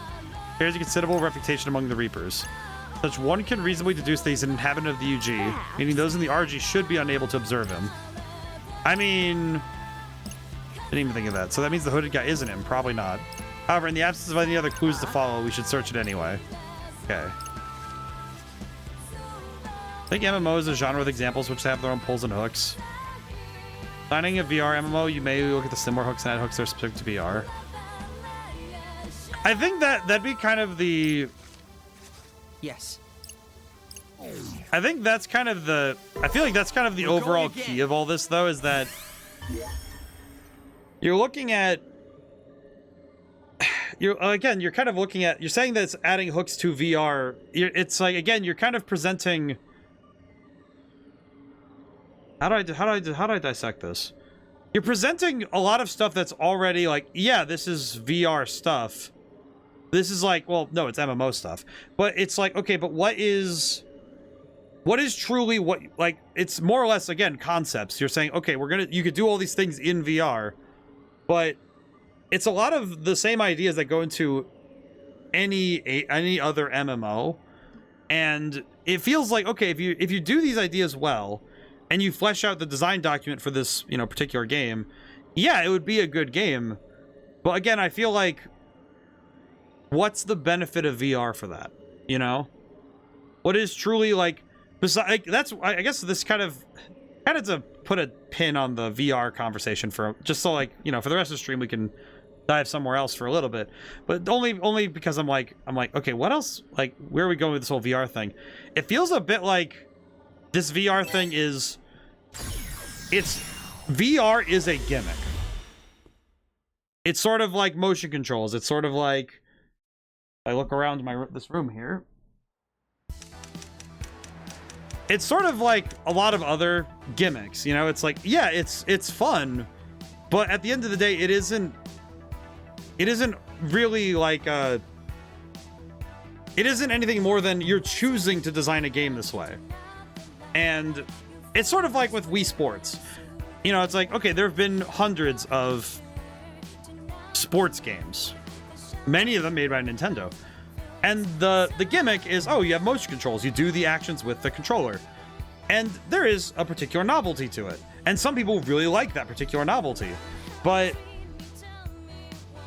it's kind of like, if you're going to make something for VR, it's because you have a vested interest, either personal or professional, in VR. And that's true for any gimmick or mechanic. It's just, okay, you design it the same way you design any other game. And the point is that you're going to design this game with the same principles. You're going to have hooks for everything. You're going to have the hooks that get people to play the game. You're going to have mechanic. You're going to decide, okay, what is the actual mechanic of, like, you're summoning your pet or doing smithing or crafting. You're gonna have the same conversations. It's just, okay, we're doing it through VR, so the mechanics have to be designed with it in mind that it is going to be played in a first-person VR headset style. A lot of the main principles of, okay, write it out, plan it out, do your testing, figure out how it's gonna work, and make sure it's fun, those are all the same. And it feels like this whole VR conversation boils down to, if you want to make, if somebody's going to make a good VR game, they have to like VR. That's kind of what it comes down to. It's like, it doesn't matter what, like, who or what's going to do it. It's that, okay, you just have to, like, somebody has to come in and say, I really like VR, and I want to do more with it. Come on in. Oh, yeah, the ramen place is open. He likes this one. Likes this one. Okay, she doesn't like any of them, so that sucks. Oh man, that really hits the spot. See you again All right. soon. Ramen. Yeah, I don't think we need to... We don't really need to do more battle right now. What the... Another pure heart. Why are you here? What's up, Twisters? Looking for Neku? Yep. Seen him? Nope. Same. Hey. How about a mysterious hooded figure? Seen any of those? There aren't only like a million of them. They're always all do this, do that. Like, wear this, fight that. Right? Literally the worst. Hard to agree, but we're not looking for the Reapers. Oh, should I be on the lookout for other weirdos in hoodies? I don't think I've seen any. Not once in the whole time I've been patrolling Doganzaka. I had him for sure. The best hook for VR ODaM is. Maybe that's the thing. Maybe I'll make a VR game just to prove the point that's like VR isn't the problem. It's bad game design. No. Like, but in truth, though, a good gimmick, it's like if you take any gimmick, it's like you can make it great game design as long as you make it fun. Like, heck, and sometimes though, you know, that's kind of the other angle of this really, is making a game that's purposefully obtuse is actually also its own way fun. There's that one game, it's about frying eggs. You have like a pan and you have to fry eggs in a pan and you have to flip it and all that crap. It controls so jank. And it's like the whole end of the game is fry an egg on top of Mount Everest. It's such a weird game, but it's really good because of the fact that it's not... The things it's not doing correctly is what makes it good. Because the rules of game design, there's an asterisk to all rules of creative work. The rules are only rules in so much that you know how to break the right ones. Like when I write my books, there are some rules with writing a story, with organizing an idea that you break in order to make something unique, to make something beautiful. And in the case of games, oh, teams went out there to follow up on a rumor. It looks like they ended up going after some RG rando instead. Level in common is far too much. Well, at least we know for sure he's not there. Okay, can we look around Dogenzaka some more?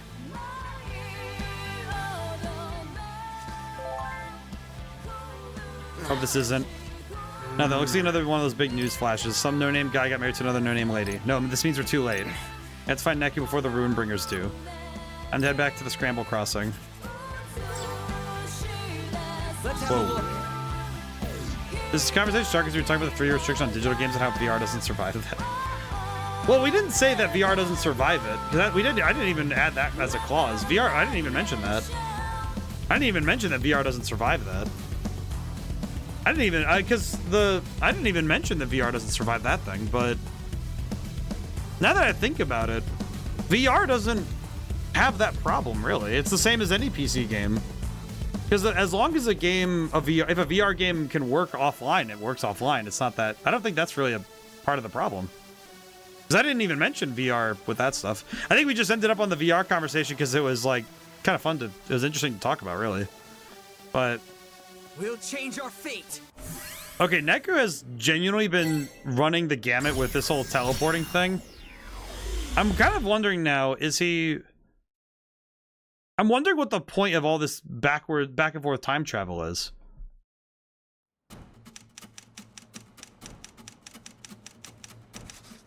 One more time, where should we go?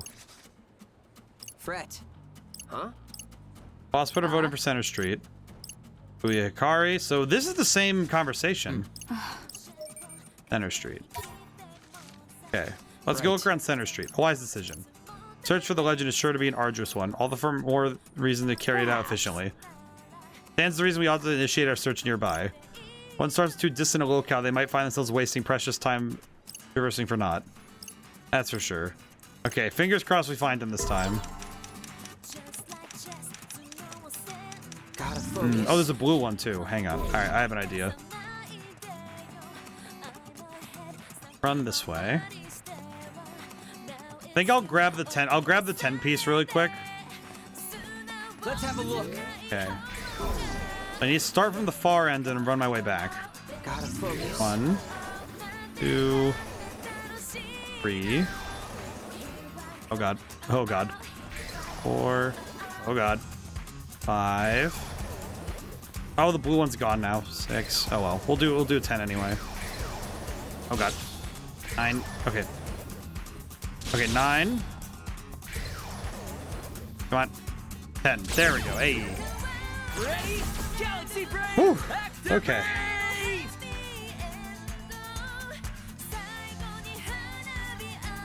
Let us tread carefully. I do like this song a lot, actually. Was thy humble contribution. There we go. Whew. Okay. We'll do these fights. Might as well, you know? Honestly, I feel like the fights at this point are almost more working as a method for me to reinvigorate my brain when I'm in the middle of the story beats. Nice. Oh, crap. Okay. Almost got him. Come on. It's over. Oh, get him. There we go. Easy peasy. Easy. It's like GG easy, and it's like it was not easy. Oh boy. We've got this in the bag.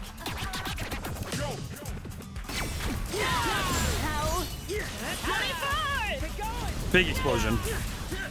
I think I missed everybody. I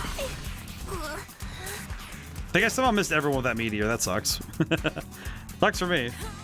Alright, they're the end of VR is the difference between motion joysticks. I think that's the key though, is like if you apply the same principles, you can make just as good a game, you know? Like it's the same with any medium though. It's like no matter what you're doing with it, if you make something fun to watch and fun to experience, it'll still be good regardless of whatever means you put it through. Like, heck, I've seen a fair number of 4D movies that weren't very good because they were like, oh, the gimmick of using 4D will make it good. It's like, is it?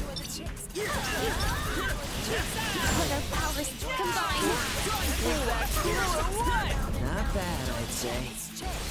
Because it's kind of like, oh yeah, sure, you made a movie with smell-o-vision. I'm sure that won't be a problem. Like, really? For the assist. Get going. Actually, I guess I'm using the smell-o-vision thing. I'm thinking about that one. It was at a theme park. I think it was like a Shrek 4D film, and I'm like, dog, why would you want to watch that? You know, it's like, yeah, it's a fun gimmick, but then you watch it and you're like, dog, that's it. It's just a kind of okay movie with some gross smells that come out of the thing in front of you. Like, ew. We got this. Fantastic. Beautiful. Beautiful. That's like a C+. Get going. Yes, got it. Most spectacular. Take a ride. Whew. Not bad at all.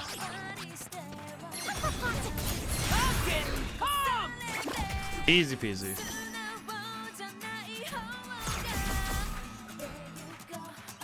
Oh man. No sweat for Fred. And I just realized I'm gonna be in the car a lot the next few days. That's okay though.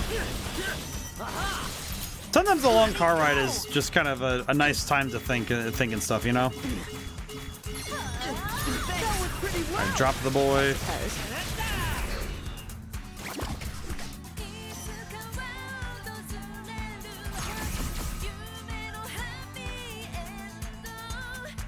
Here we go. The next round. How's that? Masterfully done. Let's keep it up. All together now.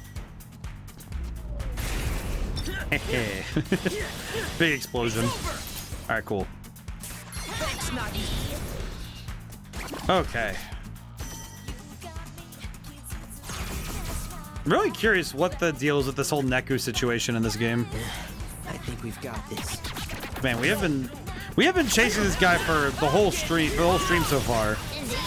And we're not even close to finding him yet, I don't think. Masterfully done. You're done for. Wow, oh well.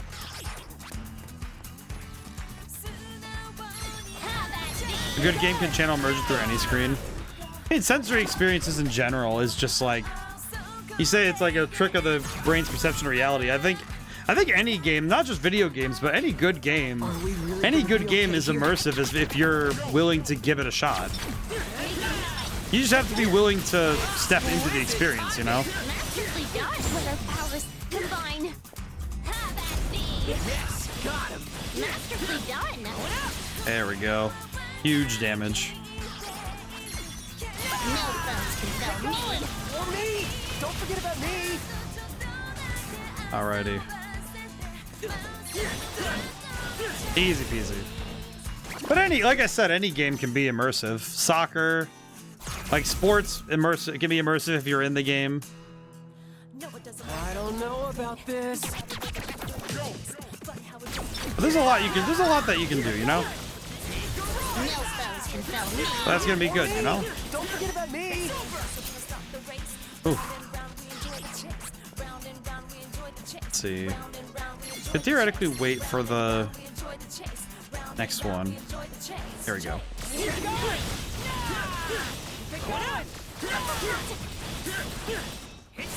There we go, big damage. Only downside is we have to wait for our recharge. Bit of a shame. Ain't no stopping us now. Easy peasy, there we go.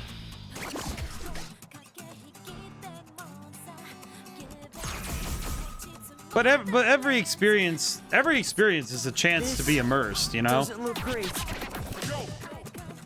Not just games, but all experiences, you know? It's the stuff that if you're willing to step outside yourself and, you know, be part of the experience, you're gonna find that it's gonna be fun, you know? As they say, the world ends with you. It's over. There we go. My guy just barely made it like we didn't crush it. Did real good, that one. Not too shabby.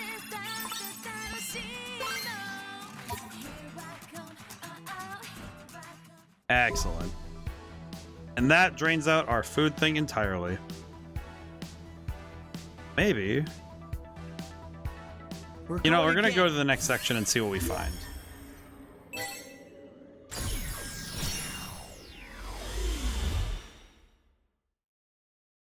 But every experience is a chance to immerse yourself, you know? There's story, audio. In terms of all things, what games did each well, but not necessarily all? You know what's funny? Going back to my first year of streaming, I talked about a game called Scorn. It's usually my punching bag for certain aspects of game design in general, because as a game, it was horrible. As an art piece, it's very cool. It's a very excellent art piece. As a video game, it's dog water.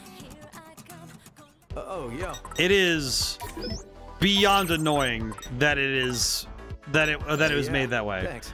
But its design was, some of its stuff was really cool. Like the art and audio, fantastic. Fantastic soundscapes. Vaguely remember Scorn? It was like right near, I think it would have been the tail end of my first year. So I think you would have seen, you might have seen it from me actually. Let's see, what do we got? I do repeat last order. How's that look? That's pretty good. But I think there's some others that I'm thinking that Well, let's see. I would say that there's also ones where I've seen a game where it does everything well, but nothing stands out. There's a game called Avowed that, man, I tried that one for a full weekend. I think I gave it like 16 hours or something in total.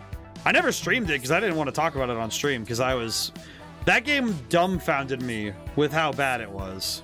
Because nothing it did was inherently awful, but none of it was great. It was the equivalent of going to have a lunch that nothing stood out in the flavors. You know, it was simply sustenance. And even then, it's like, why would you settle for sustenance when food exists, you know? Like, yeah, your like, if you could be given your nutrients intravenously, yeah, it technically does the job of getting your body the things it needs to work. But why would you do that when you can eat food and enjoy a big burger?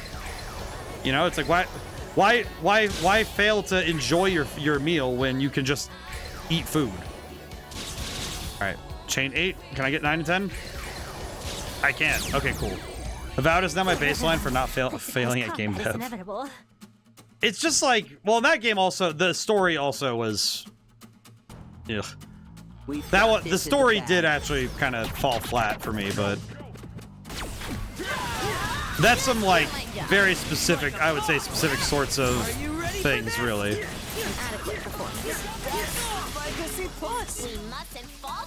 All right, give this fool the electric cage. Whoa. Whoa to you, giant bear. Lame yo, bear man. Whoa.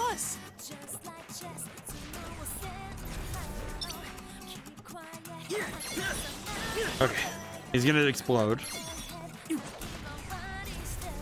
I feel like part of it might be because open world RPGs are no longer It's no longer that impressive to make a big open world. It's impressive to make a good open world. To win.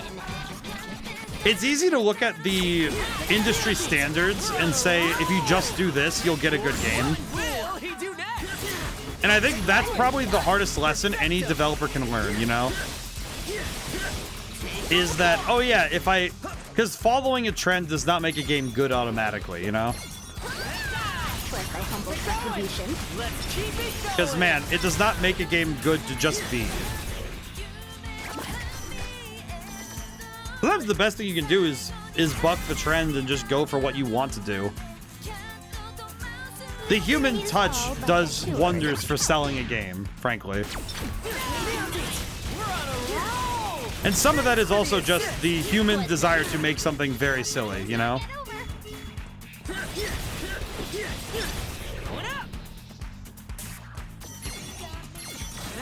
I'm just thinking that's why people make pretty characters, you know? It's like, what better reason than to simply make, do I like survival games? I think they're fine.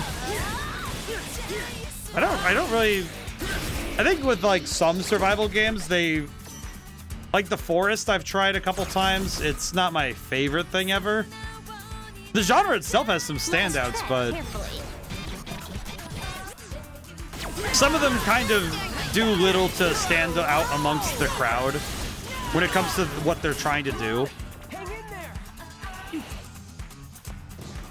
there. Like, they don't do a whole lot to really drive me to continue play. Ain't no stopping us now. Nice. Keep going. I think that's the thing that I find the hardest, is trying to find a survival game where I'm driven to continue playing them, you know?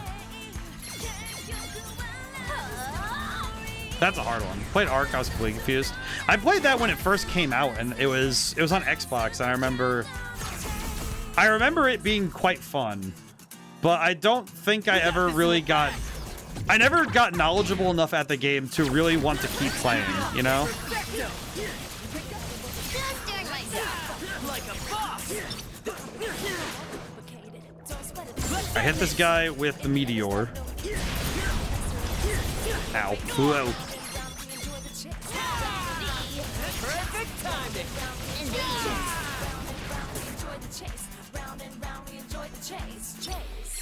Okay. Take a ride. Almost done.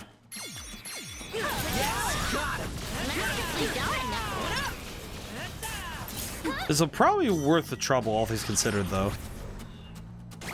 We got a fair number of pins already, so... We're cooking with gas, I think. I fear for our survival. We are taking a fair bit of damage, though, huh? Like a C+. Yes, got it. Most spectacular. Oh, I got him with that one. Oh, holy crap, really? Kind of surprised that worked, I'll be honest. Just doing myself. There we go, big damage. There we go. Is she okay? Whew. Good stuff. I'm trying to think of like the last time I played a survival game. I'd like to say it was The Forest, but I don't even remember when that was. Oh god, that's a lot of bears. That's a lot of bears. Oh wait, that's what tag is this? Oh god. Huh? Fret, please dodge. Fret, please dodge. What reduction am I at right at this point? I straight up forgot. Oh god.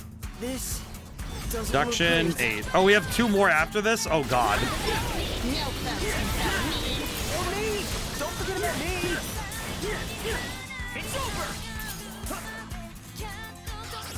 Huh. I just realized the bears have been dying pretty darn fast the whole way through. Keep going. Huh. Kind of weird that chasing through them seems to work better, but whatever works, I guess. Are we really gonna be okay here?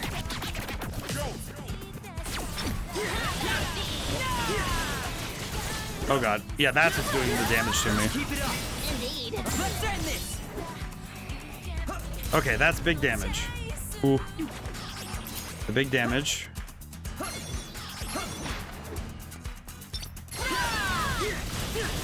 Whoa. All right, big damage. Like a C plus. Big damage. Big damage. There we go. All right, cool.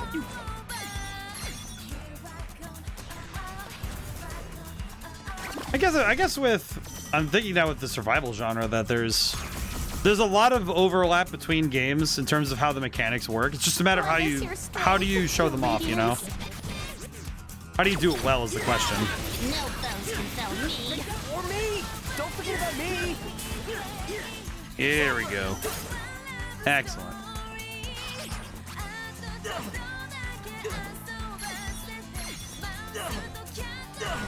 Well, I think about the idea of making a game where you would interact with the world environment in an undirected way and thinking about the kind of feeling that would give someone or yourself, like, I'm in the world. That's not so bad, right? I guess kind of bad of me, Julian, but I think that's just the experience of playing a game. Where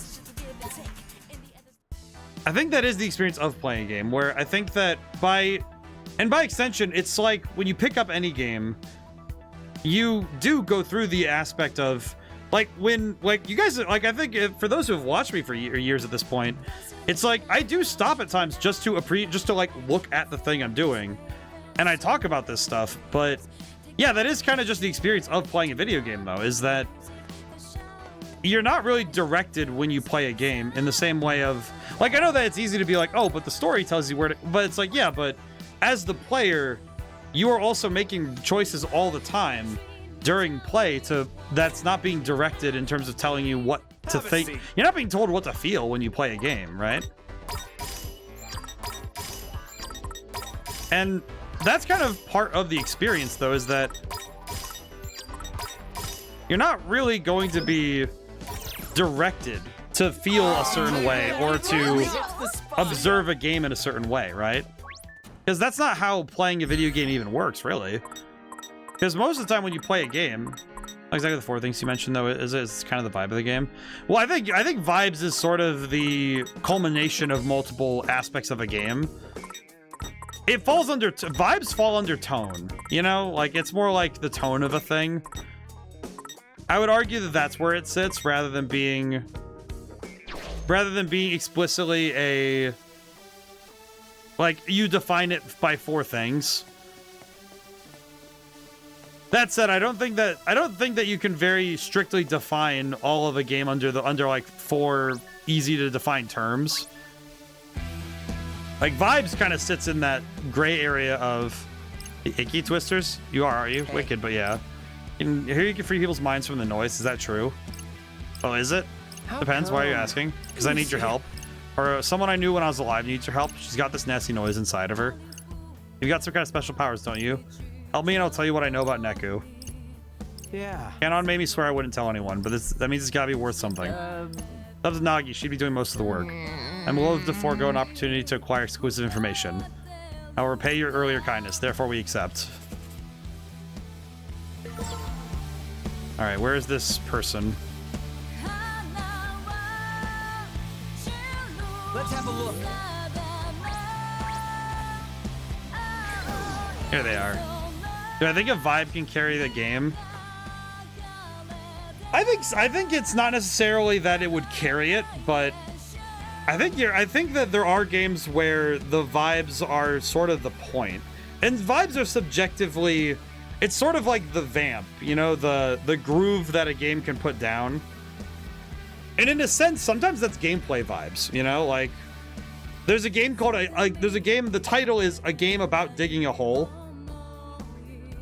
I think honestly the quiet, calm vibes and the actual act of digging the hole, that is a vibe. The desire to just dig a hole is a vibe. Because sometimes we just get that desire to dig a hole. All men feel this way, and women, and some women too. But digging a hole it's part of existence. I would argue while masculine in focus, it is universal that at some point everyone will wish to dig a hole. And that can carry the game, and that's pretty good. I would say that for more simple experiences, the vibes can carry the game. if you're talking about something like you also have their kind of vibe of Alien Isolation, I wouldn't say the vibes can carry a game. Like, the moment you step out of it being a simple gameplay idea, you step away from vibes carrying it. Like, you're saying that because, like, I think vibes is another word for tone, really. And in the terms of, like, saying the kinds of tone, and in a sense, I think that, because I think what you're describing, the way you're describing is different kind of vibe in Alien Isolation. That's more of, like, tone, more than vibes. Like, vibes is that Venn diagram section of multiple things. But the tone of a game, much like the tone of any story, is more like, that's more of the aesthetic and sonic and the emotional idea of a game, the emotional resonance of a game. But I don't know if you would, I don't know precisely if Haunted by Noise, prepare to advance. Gotta focus.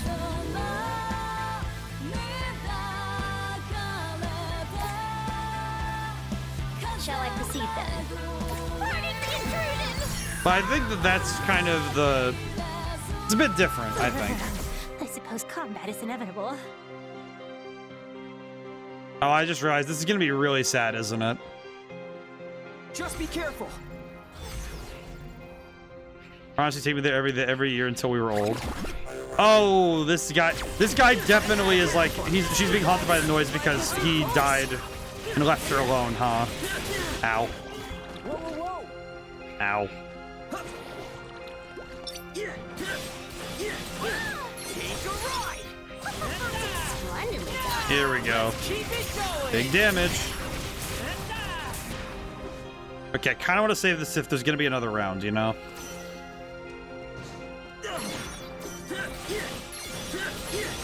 There we go.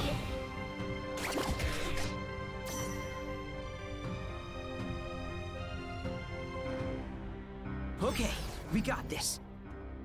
Then, oh, yes, it left me all on my own. Yeah, this is... Yes, got it. Nice together, dude. Just doing my job. We're on a roll. Let's keep it up. Indeed.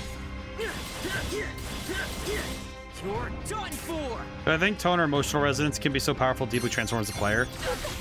I think the tough thing is that I think you're trying to isolate something that isn't so easily isolated down to a single component is the source.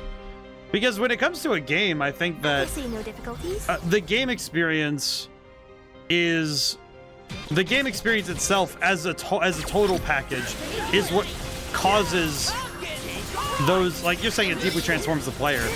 But I think that sort of massive, change, or that big impact on a player, that sort of stuff is the culmination of everything a game is doing coming together. Like when we played Final Fantasy X and it was emotionally hitting me, it was because everything in the game was working together to bring about that reaction. Big on that one.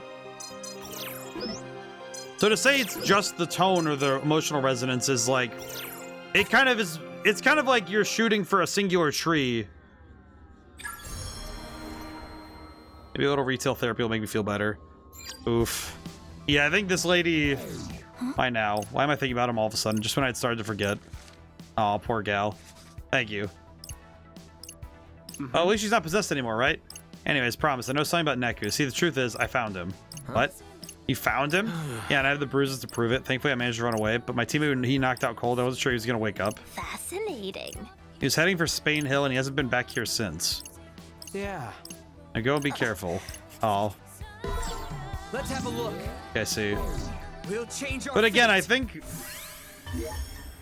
think, Julian, unfortunately, I think you're hunting for what I think you're, and from this conversation, I'm guessing that you're trying to hunt for the thing that makes you're hunting for specific things like these components will guarantee that it'll work. It doesn't. I mean, to be entirely honest, if it was simply knowing the components that make a good game, or that a game that deeply impacts a player, or makes, you know, it creates this great transformation in others. If it was that easy, it would be replicable by anyone. A machine could do it, but it can't. Machines can't do it. And that's because behind any great game or any great story or any great anything is the indelible impact of human hands forming the clay of that thing and the execution of finishing it, of making it in its final form. And frankly, that's not something that is... It's not something that I can just tell you how to do. It's actually the thing, when I stream games, it's what I look for is, okay, how did this game execute? And how did this game, in all of its moves, there's the textbook stuff it did. There's the stuff I can explain and rationalize and describe. Let me think this through. But then there's that stuff of, okay, as a player, how do I interpret things? How do I understand things?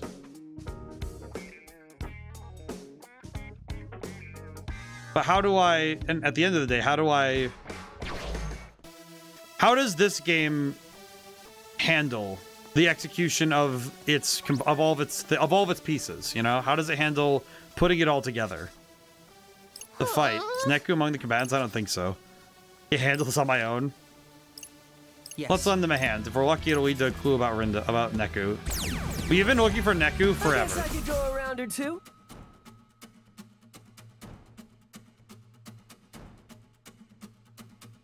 Really curious where Neku's going to end up being. We've been at this for 2.5 hours, so it is a bit surprising we've been here for so long. So me. Me! Don't forget about me! Ooh. Kind of wondering what we're going to end up with. Holy crap. My humble Oh. contribution. Perfecto! What will he do Hit this guy. How's that? Let's keep it going! It's over! There we go. Big damage. Masterfully done. Ow.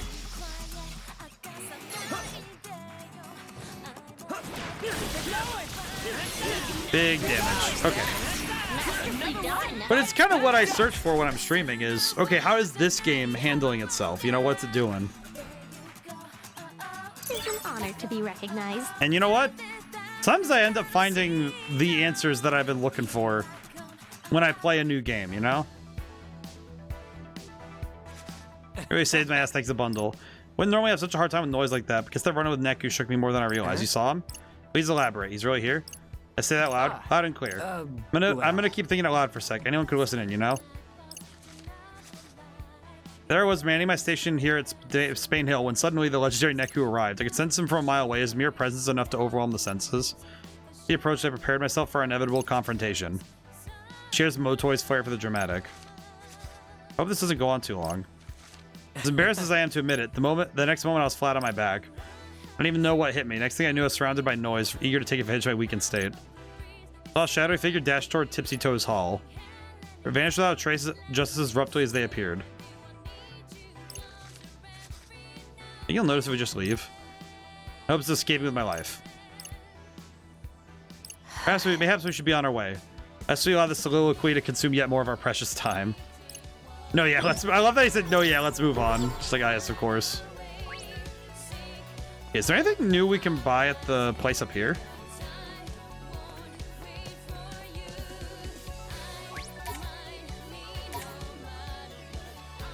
Hello there.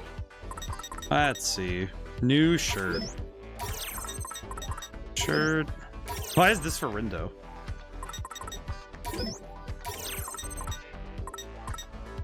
East Storm. Oh, it's a gravity well. Oh, that's cool. Not bad. Okay. Do we have any more pins we can sell while we're here is the question. Let's see. Let's take a gander. Okay, yeah, no, we have a lot to sell. That's good. Good we have some menuing to do really quick, like. I swear we're gonna end up with. I swear I'm gonna have the means to acquire massive amounts of money in this game, no matter which section of the game we're at. Truly. Hope we use a vacation. I like this lady. Now I'm thinking about like sometimes the most basic. Howdy. You know, just so this lady. There we go. Have a good. Thank you, lady. We're going again. Okay, so we're going to Tipsy Toes Hall. Neku has just been running around doing whatever, man. My guy's been out here.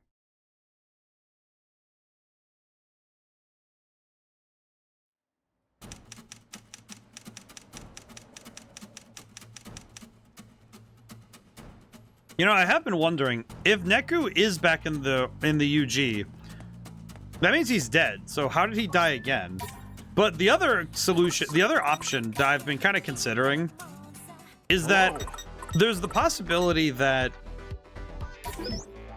there is a second possibility, at least in my mind, of what could be the case right now.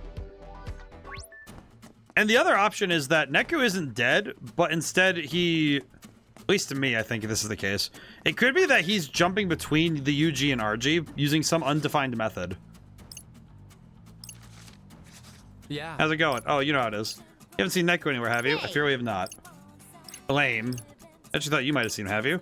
What gives you that idea? But you already know something about where he is? Maybe, do you?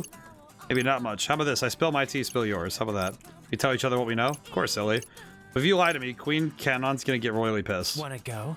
I need to think about it. Thus, the beast reveals its true form. So I'm waiting. Got nothing to lose. Nothing we can't take back with time travel anyway. It's a deal. Fab. Notice Shibuya's stream is blocked off today, but we're still snooping around the area just in case. No one's caught a glimpse of Neku. Not here at Shibuya's stream. Well, I can tell you he's not at Spain Hill if that helps. One more place to not find Neku. He's not at Tokyo Plaza either. Lines up with what I've heard.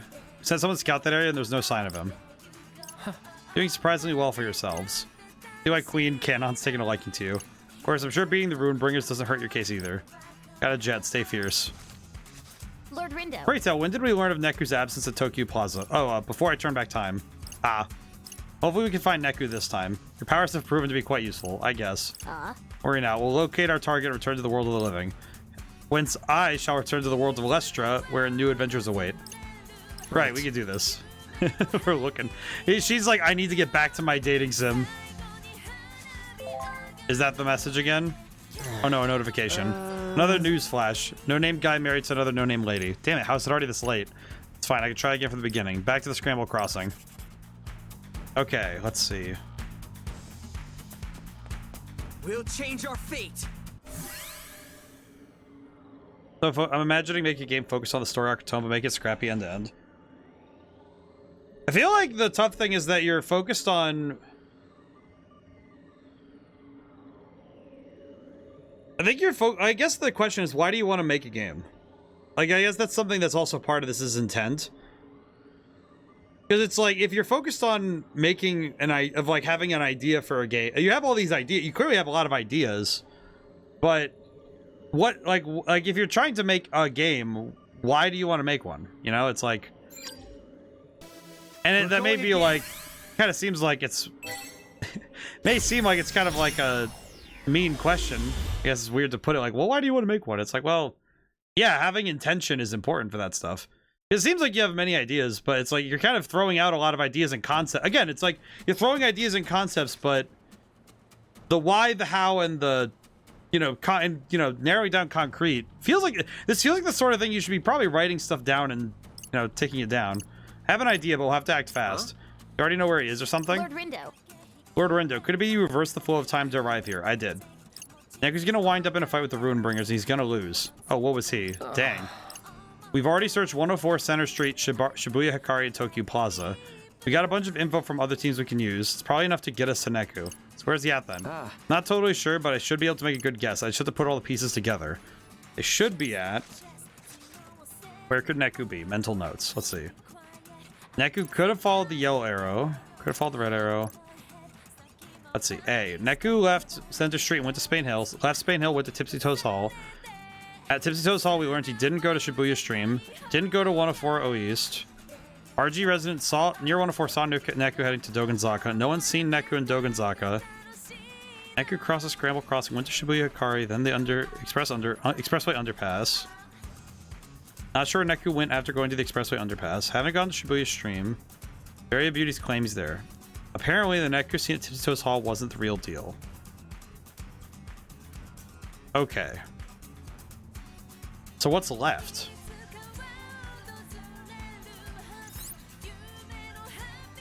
Okay.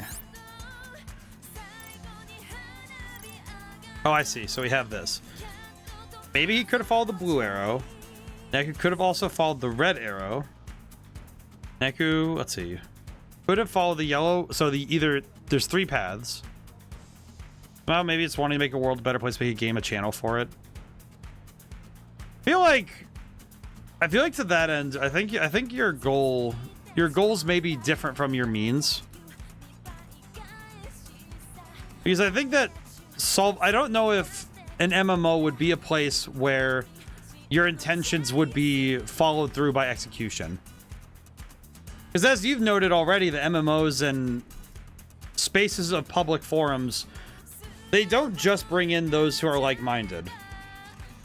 Oftentimes you bring people together that at times will clash and be different. And I wonder if that particular style would be the thing you'd want to do. Maybe you'd want to make something that captures those feelings, but maybe in a more limited space. Also, because designing an online game is, as I was taught, if you're going to design an online game, you have to budget, and for both time and money, the equivalent of 2 video games. The kind of thing that online games take a lot more than just one game's worth of work to get it right. It is necessary to understand that part. Ooh. Slowing down a little bit, apologies.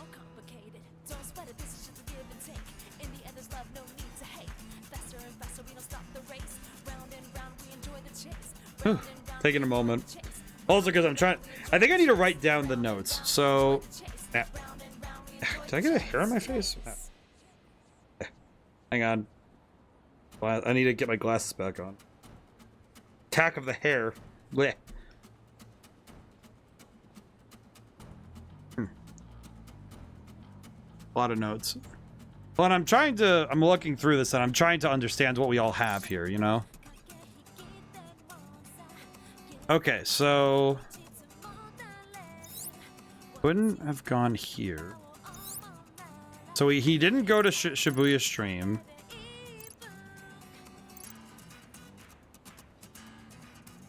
So no one ever saw him in Dogenzaka, but he could have been there anyway. So, and Neku went to the expressway underpass. So he showed up here. He showed up here, but they say that he didn't. They say he didn't go to Shibuya Stream, but the Very Beauties claim that he's not there.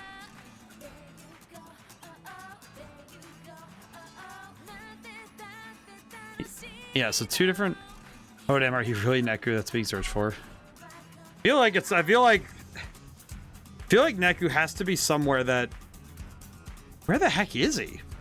I'm just looking at this and I'm like, okay, all these notes in this map, I don't really know what's being eliminated here.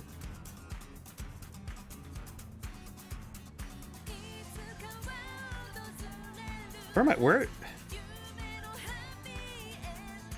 It's like I'm looking at these notes and I'm like, where is he?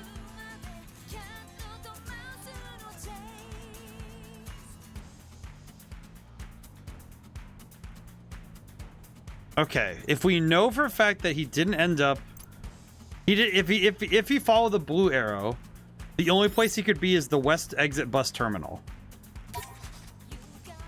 Or might that be the one place we don't know who he isn't, which is the west exit bus terminal, right over there. Okay. Only Space Warrior. Interesting. Okay. We'll change our So because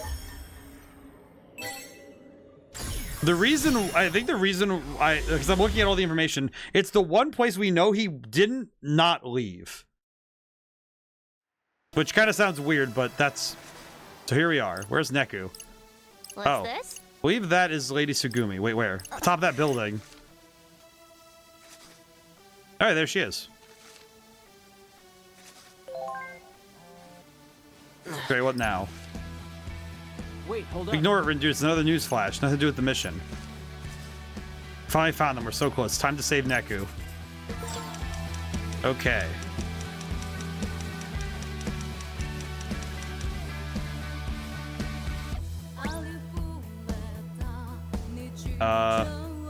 Where is he? Gotta focus. Huh. Whoa.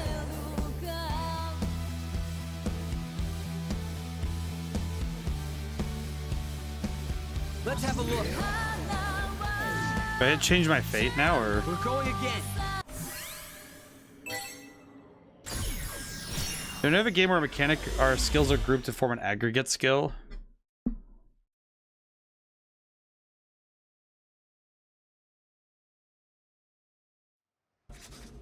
We made it, just in the nick of time too. Better get out before Neku gets off.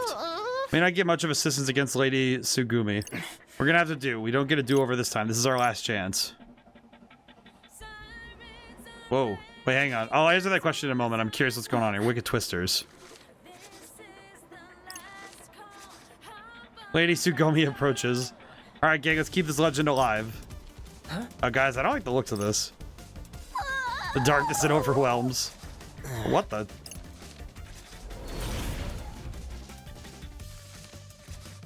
Officially lost with stuffed animals on the move. No way, we have to fight that? Oh god, here we go. Ready? Galaxy Brain, activate! Oh, this music is jamming though.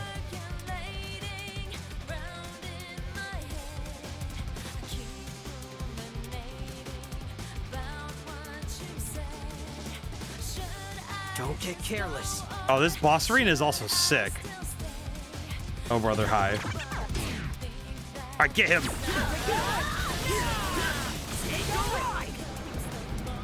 What? Oh. Oh, God. Oh, God. Oh, God! Okay. I see. Okay, we gotta keep moving for now. Alright, get that guy.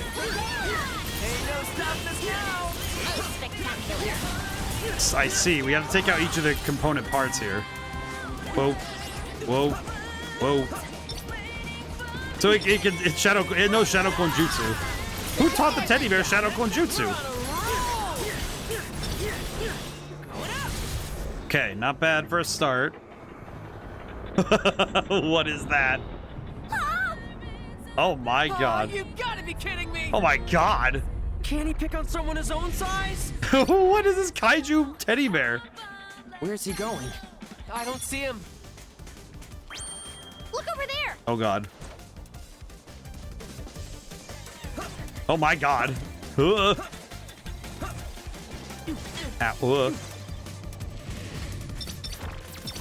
get him. Good god. Keep your eyes on me. Alright, dive. We gotta dive and get this guy. So good. Let's keep it going. Oh god. Oh my god, this. Oh god, that's laser beams. Look in his eyes. Nor do I. He's got laser beams and stuff. This boss fight is actually sick. What the heck is going on with this one? Ooh. This boss fight is amazing. Are you kidding me? Okay, the last two boss fights, like, we had the one against Susukichi earlier, but this one is really good. This is an awesome fight. Oh god. Here he comes. Like, the combination of music and the boss fight is just so good. Okay. I think this round we got him for sure. Oh, I can hit him in the face directly. I didn't even realize that. Ooh. Level up. Hey, we actually won. Alright, Licatruda is destroyed. Threat muted. Now, did we actually win that fight, or was it one of those the story says we won, so we win? Let's see.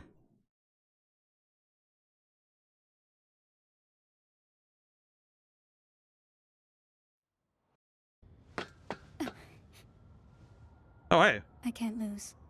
Huh? I must fight. Come on, just give up. I have orders. I'll complete them.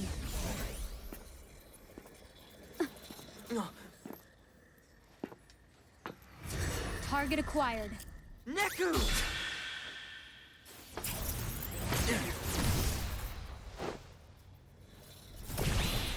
Dang. Such celerity!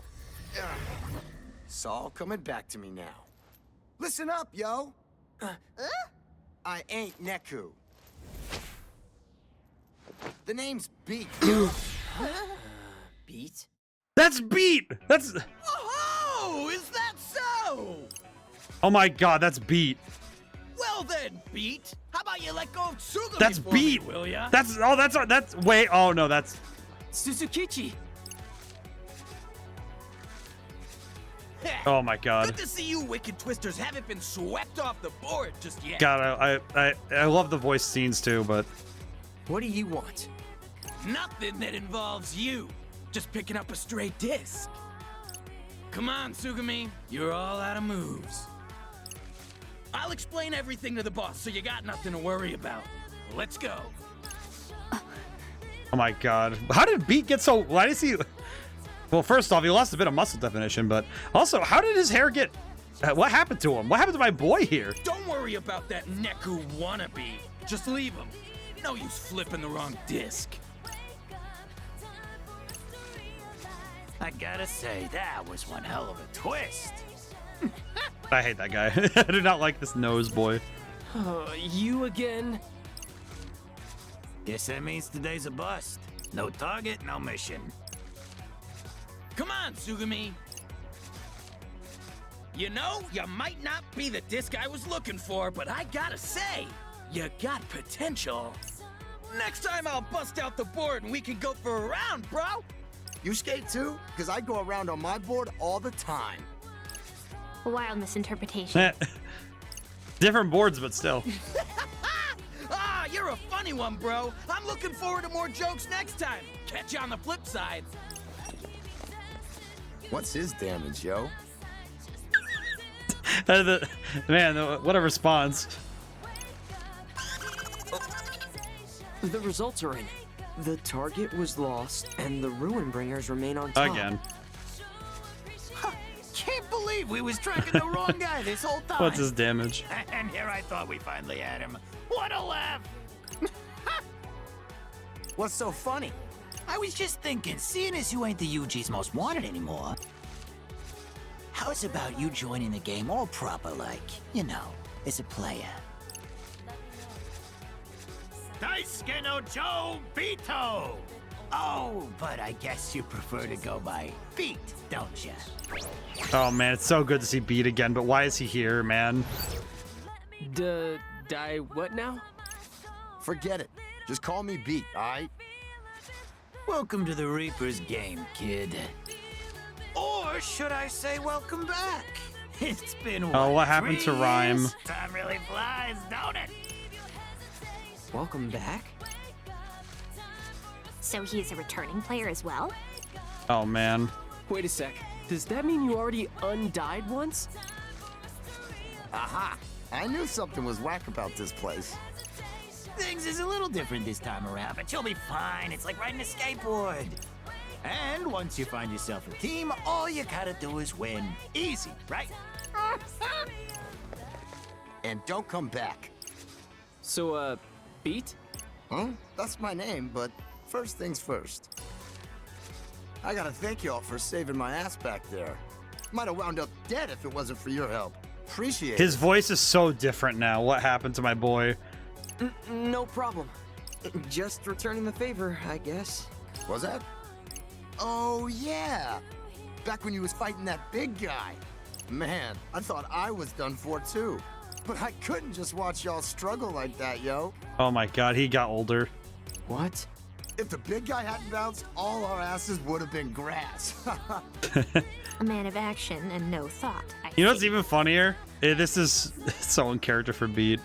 Listen, I just got back, alright? I ain't exactly on top of my game yet, you feel? Right. Even though he just blitzed the one of the... I tried shaking those Reapers off, but that didn't go so hot. Ugh, I'm all out of options, man. In that case, how about you team up with us? You'd fit right in. Yo, for real? You let me join just like that? God, I love it. I forgot. For real, we could use an experienced guy like you. I'm Tosai Furusawa, but Fred's cool. I can dig it. Let's do this thing. Hell to the yeah, dude! Peas in a pod. Oh, poor Nagi. An idiot pod. I'm not so sure about this guy. I mean, he's not Neku for one. And on top of that, he can barely hold his own against the Ruin Bringers. Is he really that tough? Yeah, but also he's cool. Huh? They're back. Yo, what's with those birds or whatever? Where? I don't see anything. Nothing appears out of the ordinary. Oh, God. Huh? Must have flew off. He could see them too? That's weird. That flock seemed bigger than before. Weird that Fret and Nagi couldn't see them. Huh. But Beat could. And I'm pretty sure Minamimoto could too. I wonder. Food for thought. Huh. So that's interesting. Man, I will say, it was Beat coming back on my bingo card? No, but man, this is all some big misunderstanding. Looking forward to playing against the legend. Whoever this disc is, he's not half bad, but he's no Neku, that's for sure. Tsugumi's gotta be heartbroken, poor thing. I think the time is right to strike while the iron's hot. Strike, you don't mean. Give me a little more time. There's still some discs I want to flip myself. Preparations are already underway. All I have to do is light the fuse. Any players with a fire in their belly will find their way to us. Interesting. Come on. Yes, I got you. Wait, that's probably Rhyme. Wait, Rhyme is probably... Now, does that mean Beat and Rhyme are involved? Well, if Beat and Rhyme are involved... I wonder if the team from the first game, like the 4 from the first game, I wonder if that 4 and I'm trying to remember his name from Cat Street, but that guy, the guy who ran the shop. Hey, you alright, Rindo? Oh, yes. Just asked you a question, man. How you doing, Nagi? I'm in rather good spirits. Best way to be before a mission, yo. First one in 3 whole years. Hard to believe. Sup, Pete? Loving your vibes, man. Hey, Fred. Real talk, hiding in the shadows ain't my style. Ah, feels great to finally cut loose. God, I yo. love this idiot. That's, good to I hear. love Beat so much. The winds of change sweep the land, yet their effect on our fates remains unknown. I love Beat so much. Hey, I remember got a him in the message. first. I remember him in the first game being. He is pure of heart and dumb of ass. I love him. What a good kid. What a good kid. So, what's on the mission menu for today? Defend and expand your turf until Another Shibuya turf is war? yours. Oh boy, sounds like we're in for another scramble slam. Time to take some turf. Some things never change. They used to text us stuff too. Huh? For real? This whole team thing, though, it's kinda whack, yo. You didn't have teams back then? Nah, we just had partners. We took on missions in teams of 2. One must needs be a people person to get ahead in such a scenario. That's one way of putting it. We had our share of sticky situations, yo.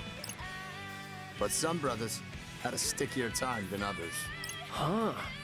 Sounds real different from the game we're playing now. 24/7 with a total stranger sounds like hell. Something stinks, though. Oh, sorry. Not you, the UG. Last time I died in an accident. Well, what happened this time? Nothing. I'm alive. You're what? You mean you never perished? Wait, he never died? Nah. Feels like I just skated right in from the RG. It's whacker than whack, yo.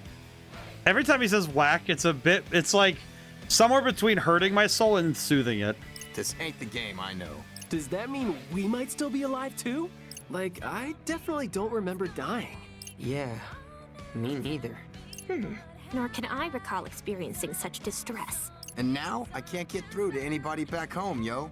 I couldn't make sense of it at first, but I guess for everything that changes, something else stays the same. Man, that is a very different way to say a quote that I've used for a long time. Anyway, let's bounce and own this mission, yo. He still talks like that as an adult. Speaking of getting through to people, I still haven't replied. It's definitely not Pete, and Neku's not...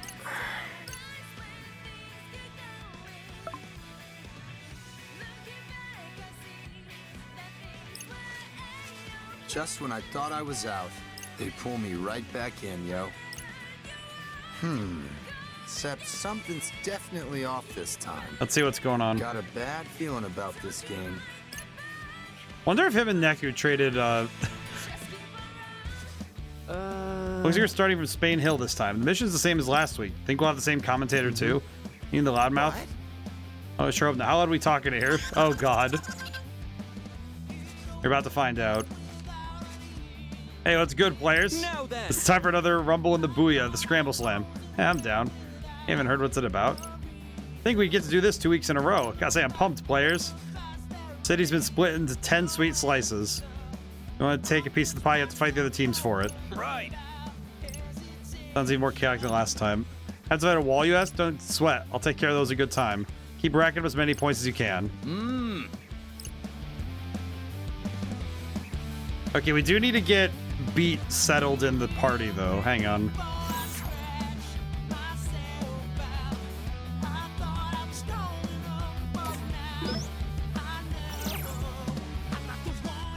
Looks like the other team's areas are blocked off for now.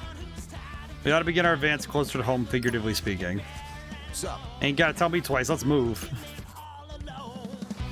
Oh, we can get group up to 200% now? Ooh. What to do? Okay, first, let's set up the pin we want. Let's see. Okay, not bad.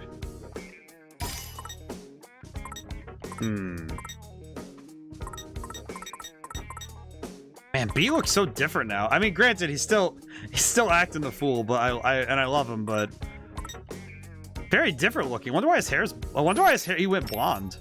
Or at least no, he was blonde in the first game, that's right. I guess more specifically, why did he lose the hat? Man, he looks so different without the hat.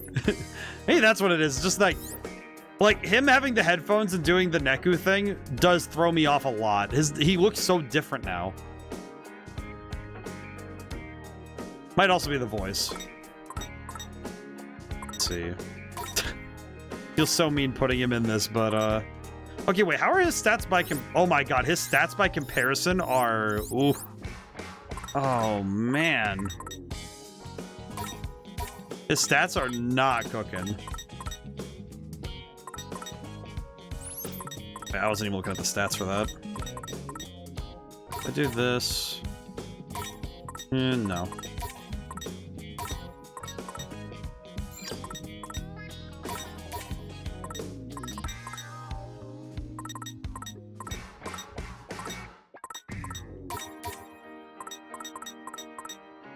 Yeah, this is better.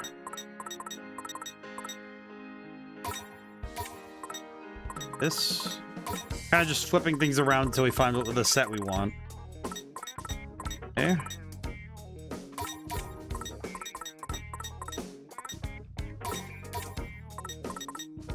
Okay. Kind of just flipping through these until we find the thing we want. Okay, his stats are looking a lot better now, but man. Okay. Now, secondary question is... Okay, he's right here. Divine Dodge. Increases the length of time you're invulnerable while dodging. Okay, that's pretty darn good to get now. Okay, and that gives us Kamiya. I think. Can't get this yet. So at some point I can get this, which gets us someone else. Okay, yeah, that opened up a bunch of stuff. Holy crap.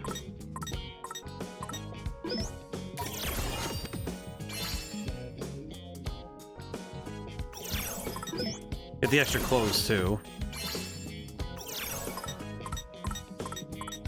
Okay. Honestly, I'm just happy to see Beat again. I thought it was gonna be Neku, but you know, somehow Beat acting so reckless makes a lot of sense now in retrospect. Whoa, that's a big attack boost. Okay. I think we can... You know what? Actually, wait, hang on. I just realized. Because we have... I have that thing on Nagi. I have this thing, the auto charge.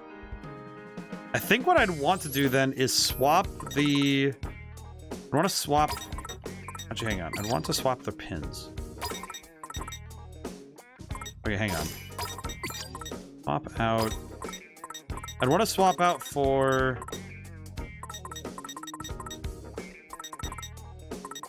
I think I want to swap out for...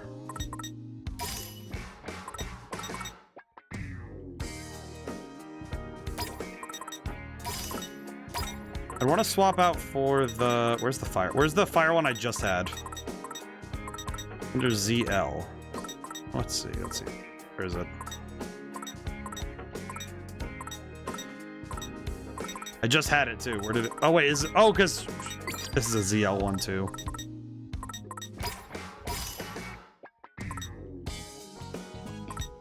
Or...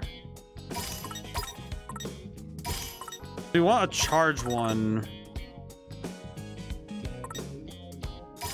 I think having a charge one with Nagi, because she has the auto charge, would be good. I think we can have Beat do fire, because that should be fine. Okay, looking good. Alright, cool.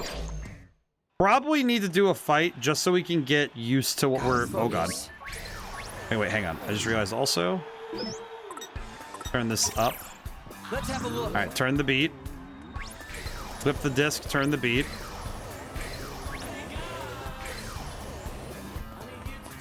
See, we're at 6 so far.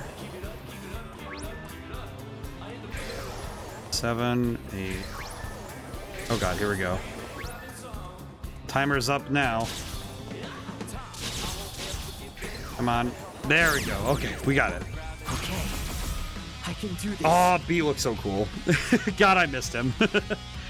It's funny, I haven't thought about... I kind of forgot Beat and Rhyme a little bit. But not because I forgot... Oh, it's just like one of those things where like, oh yeah, this is one of my favorite guys. All together now. Oh god, that groove gauge charged so fast. We got this.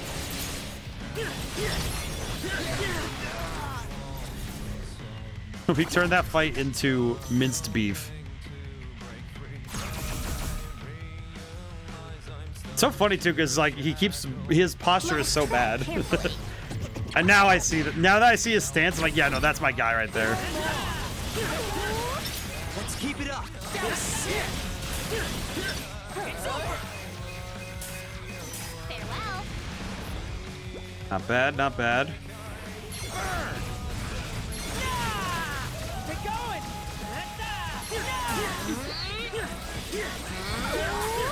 Take a ride. Beast erasure. Crap baskets.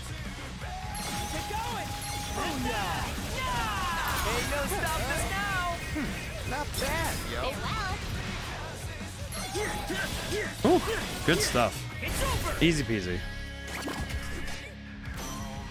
Honestly, I feel like this part... I do feel like this change in the game again just feels natural, but also, man... Victory is all but assured. It feels so weird to... It's funny, when you return it, when you bring back a character like this, it sometimes can be a bit of a strange adjustment, but... Exquisite timing. I feel like with Beat, it somehow makes sense, because, yeah, it works out that he rejoined the game, but... It is a curiosity now why him and Minamimoto are back here. I know Minamimoto used to be a Reaper, but it's interesting that Minamimoto feels like a rogue agent. These punks is done for. Exquisite timing.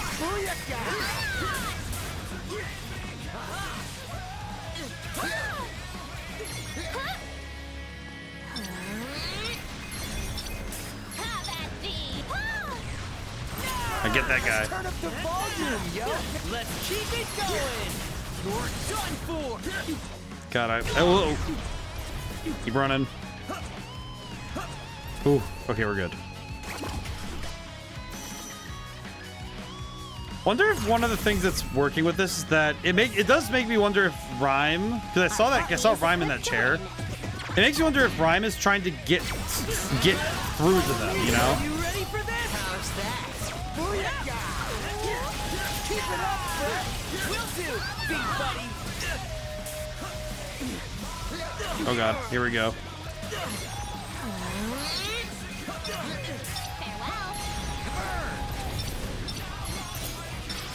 Okay, there we go. Huge damage. Oh god, here we go. Big explosions. I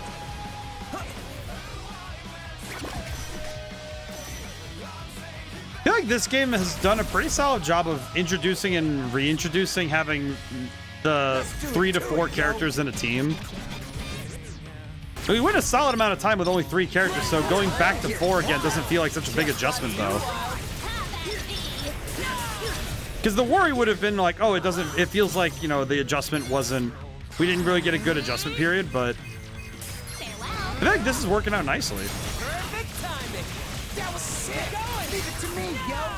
We're on a roll. Whew. Does feel refreshing to have more characters again, though. Even if it's just Beat. I feel like Beat also. I'm wondering now why, of all people, why. It's kind of funny because I'm thinking about why does Beat look so much like Neku with the mask on? We're on a roll. Keep your eyes on me. So far, so good. Let's keep it going.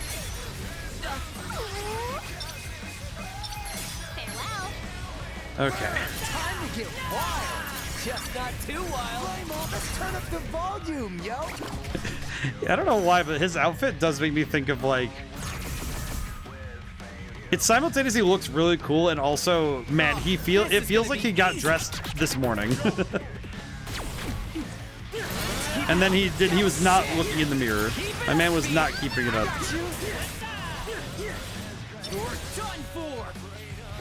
Alrighty. You have my thanks. Keep it up, Fred. Will do, speed buddy. Okay. Whew. Sorry, just like locked in a little bit for that one. This feels like a very long set of battles, but I'm wondering if it's because the troops are slightly different. I think particularly these porcupine get the quillfish.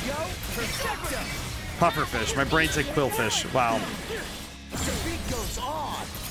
Truly Pokemon pilled mentally.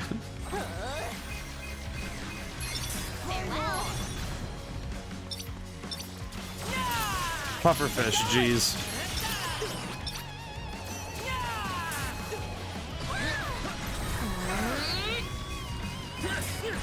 There we go. Whew, okay. I feel like whenever a new enemy shows up, I have to study it a couple fights just to make sure I understand what I'm dealing with, you know? Let's do it to it, yo. Sometimes it feels like these new enemy types. These ones aren't new per se, but some of their mechanics, like the giant spike, like their version of the spikes, I need to make sure I keep track of it, you know?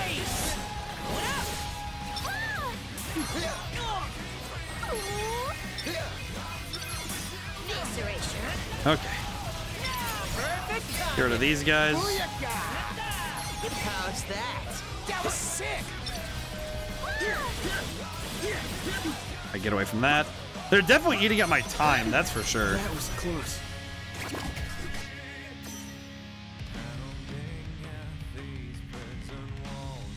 Not bad. Let us take the shortcoming in stride.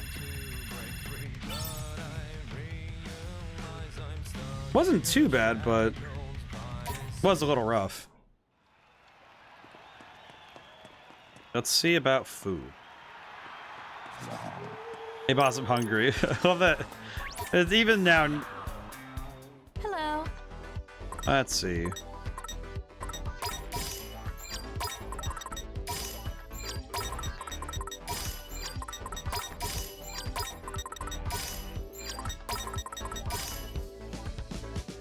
I have no idea if he likes it or not. I'm gonna be real. This seems to be the correct one, but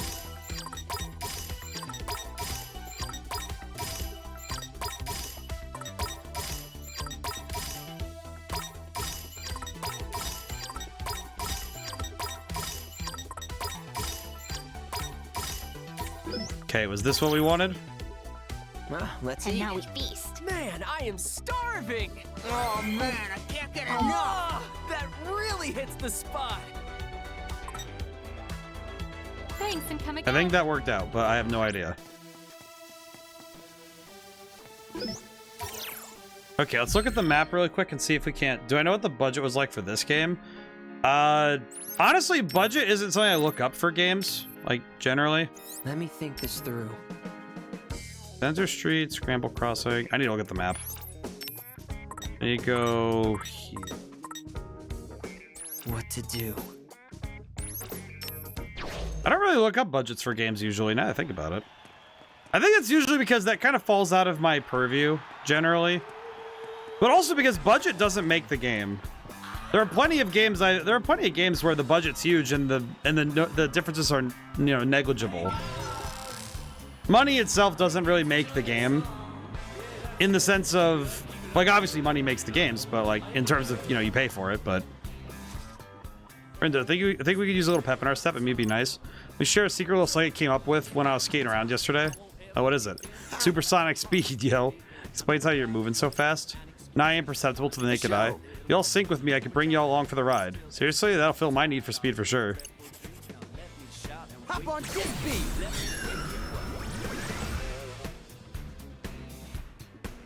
B can accelerate the party's movement, allowing them to race around town. Tap the B button in time with the music to...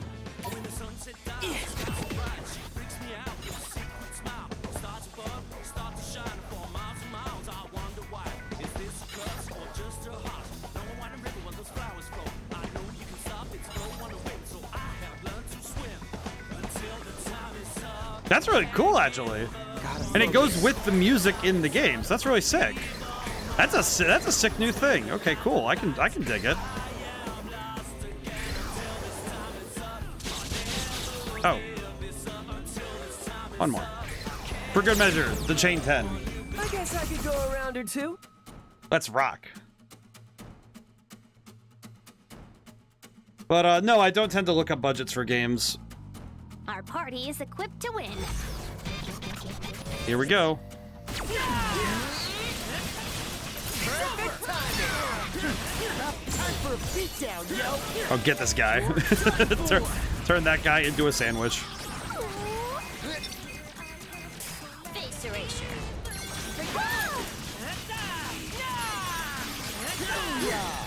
Okay, this is going good so far, I think. Turn up the volume, yo. We got this. Easy peasy.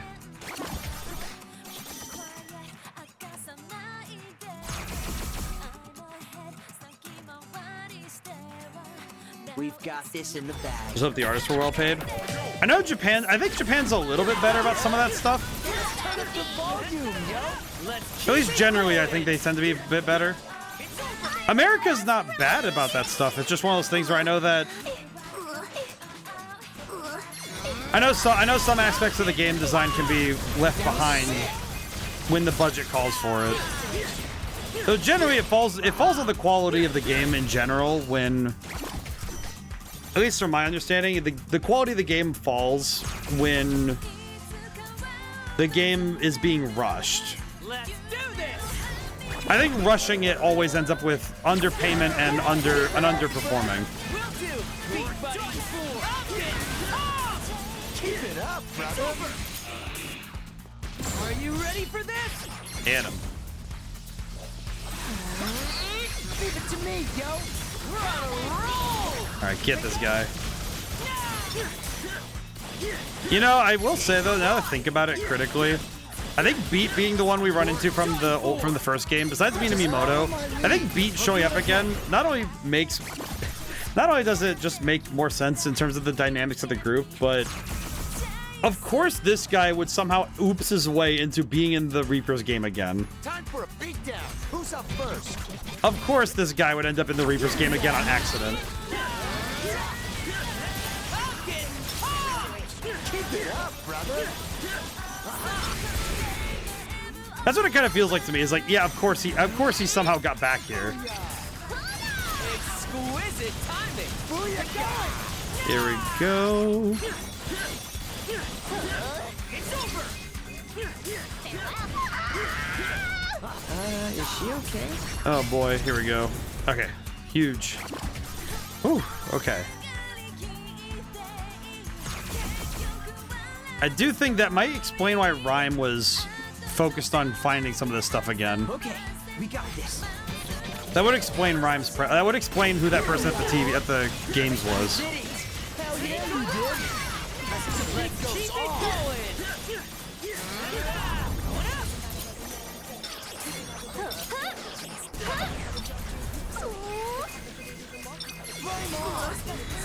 it going. Okay, I think that wolf just cut off my combo. Let me go. Have I developed a platformer including physics before? I have. I've also worked on... Well, you say including physics. I mean, you have to be more specific, because every game has physics, my guy. Unfortunately, with every platformer, there is physics involved, because jumping is a physics equation, you see. So if you make a platformer, you work with physics. So that one's one where you'd have to be more specific in terms of like what you mean by physics, because basically any game with a 2D movement has physics, right? Keep it up, Beef. I got you.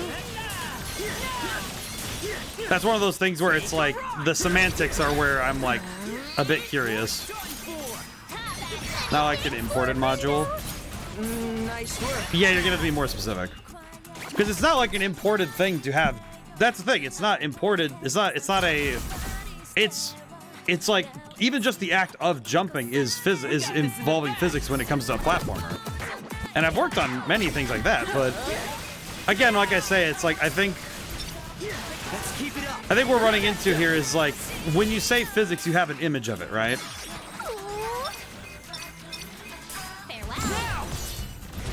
You have an image. I think you have an image mentally of what you mean, but I don't think that it's not implied to me that, because when you work on a 2D game, like the fine-tuning parameters for feel. All right, we're having a miscommunication. That is also part of basic physics of any video game. That's what I mean. Is like, do you see what I mean though? That it's like this is not a particularly precise thing you're saying here. Like, unfortunately, this is not a particularly precise. Like, it's not exactly uncommon for any game to be fine-tuning parameters, because that's every game. Keep it up, Brett. Will do, beat buddy. Time for a beatdown, yo.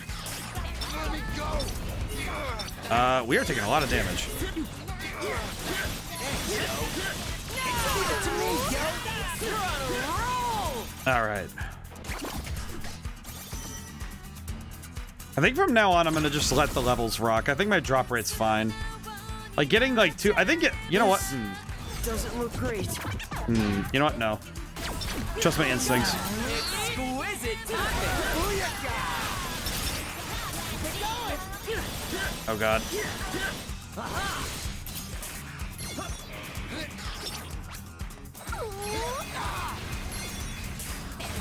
Okay, get this guy. Leave it to me, yo. We're on a roll. Is my confusion because we're only knowing of your games from RPG Maker and big on saying what it provides a lot of boilerplate? Well, and in the case of, here's the thing, in the case of any like game engines in general, is that when an RPG, like here's the thing, like RPG Maker is what I've used for my 2 games on Steam, but Gonna be okay here. which is it's reasonable that, you know, the assumption is that I've worked in RPG Maker more than anything. In truth, most of my stuff was worked on like stuff that was okay. You code it from scratch, you know, making 2D movement. That's something I'm quite used to, is making Like 2D platformer stuff, like, you know, Mario's an example. I've worked on stuff like that, so it's not unfamiliar to me to make movement like that, but I don't know if well that's why I'm a bit confused why you're not seeing this, because basically every video game that is 2D, you can very easily see visually that physics are involved in the calculations of any game. Because like 2D platformers, the big thing is that, okay, character jumps, gravity is now affecting them, they come back down, you know, and they come back down in accordance to the gravity as defined by the game. And they apply a force jumping up, that is also applying physics. So, I guess the key is that physics is a necessary component of any video game work. No matter what you're working on, you're going to need to understand linear algebra and physics.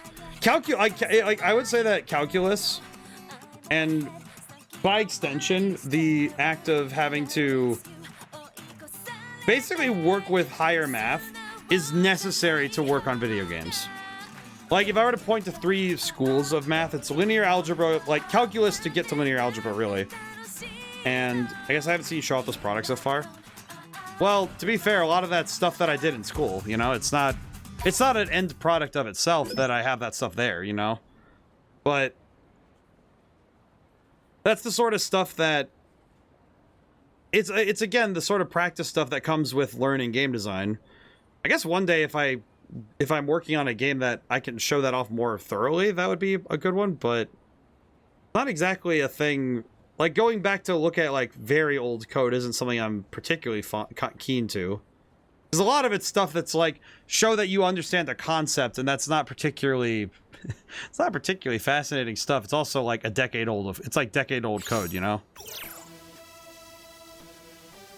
A little tougher to, if you thought about doing a dev blog or a public portfolio of techniques. Maybe, but it's again another one of those things where I'd have to dedicate explicit time to do those sorts of things, and that takes away from the projects I do to finish.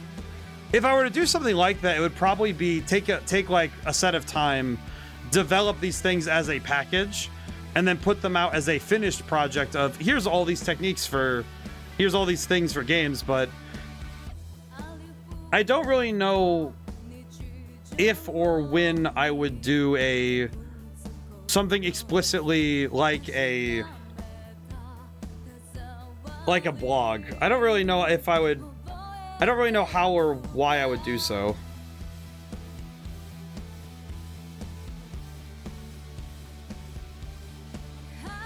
But yeah. I don't know, it's one of those things where love to understand skills in more depth that aren't shown in your streams. Yeah, I guess it's just one of those things where I know that I would want it to be a finished project thing, and I don't know if I'd be able to do so. I certainly wouldn't be able to do so in the near future, just because I still have books to finish, and this year's projects need to get done. That was easy. So you're still saying at the end of the day. All right, we got this. Newsflash, players, the Wicked Twisters and the Very Beauties have staked their claim on some new turf. Aren't the other ones off to a good start? Okay, cool. Oh, the Very Hooties? Very Beauties, Canon's team. She's proven herself quite the capable commander. No way. What are we waiting for? Better get out there and claim our turf before they do. Let's bounce. Who's gonna make us all go all super speedy? Definitely skates to the beat of his own drum. That reminds me of Miyamoto in that sense, you know? That is certainly not a connection I had drawn before. When I close my eyes and focus intently on their respective energies, perhaps I might be able to extrapolate some similarities between the two. It wasn't that deep. Oh my god. She's happy to have another Lord Tomonami. Beautiful. Maybe one day, though. Hello. Buy that one. Come again. I should probably find a place to sell some stuff. We got all those pins earlier. I should probably sell them. Let's have a look. We could try to defeat more noise. Maybe get some more stuff. All right, we'll take it. We'll get that in a moment. Hey there, dude. Okay, let's sell the pins first. Let's see, what do we got? 9 of these.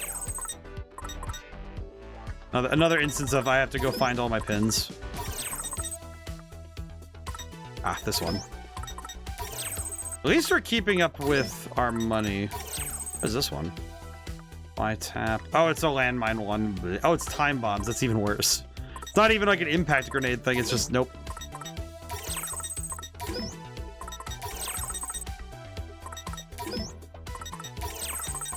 I feel like, though, the thing I would want to do is do it as a... I think if I were to do something where I would want to...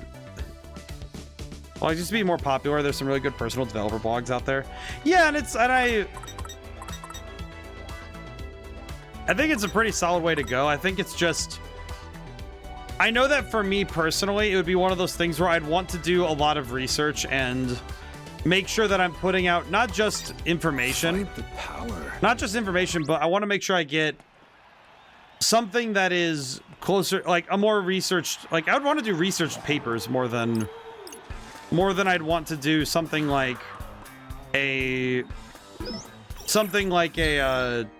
like just me speaking. Put it nicely to myself, I wouldn't want to just be talking out my ass, you know? I feel like that'd be what I'd really want to avoid. And I know that if I were to do if I were doing something closer to a blog or a, you know, some sort of developed thing to teach people, I would definitely want it to be something more researched and more...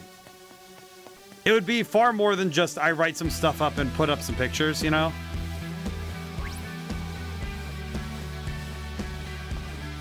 It would definitely have to be something where I go through and really work that out, you know?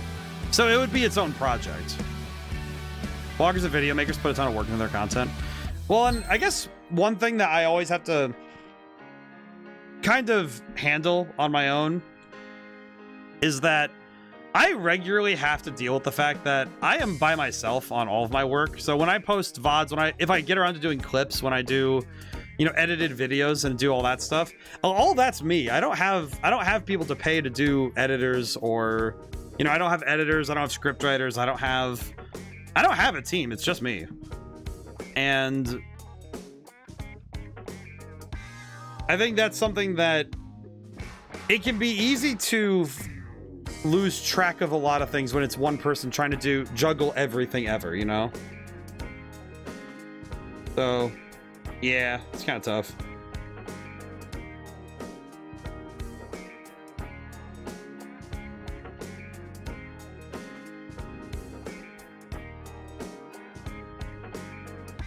But yeah.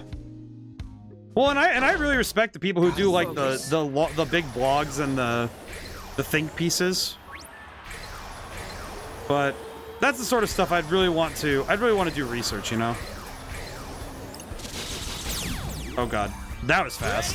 Galaxy Brain, activate! All right, here we go.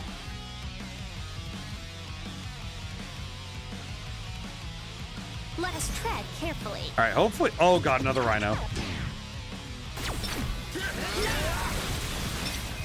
Exquisite timing. Booyaka! All right, this is going pretty darn well, it's considered. Okay, big damage. This is something you can personally benefit from, though, like doing a write-up of solving a problem so you can and anyone can look back on it. I think it would be something that would be nice to do. It's something that it would be really nice to try and put something together like that, something akin to it. But I think the problem is that, and maybe this is a bit of self-confidence speaking, you know, and I say self-confidence is in a lack thereof, is that I don't know if I'm personally experienced enough yet in the field to think, like, I am an authority in that I have experience, but I don't think that I am so thoroughly ready yet to try and compile wisdom in that sense, you know?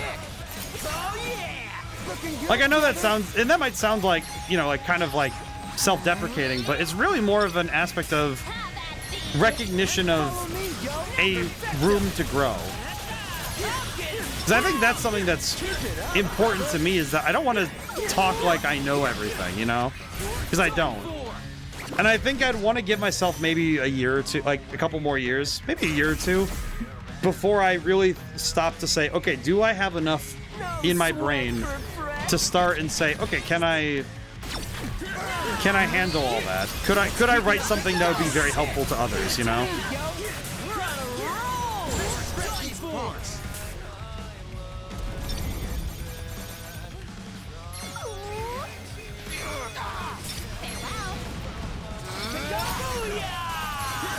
I do love this song in particular, though.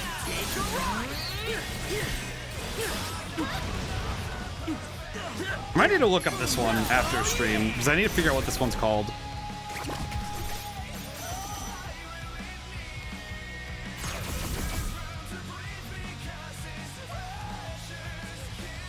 Our party is equipped to win. I feel like this soundtrack and I think this one and the I'm trying to think the Fuga Melodies of Steel trilogy. I think those soundtracks might be some of my favorite ones to listen to. And I think I need to get some CDs of these, man. I would be very happy with some CDs of this stuff, you know? And a CD of this game soundtrack would be huge. Let us tread carefully.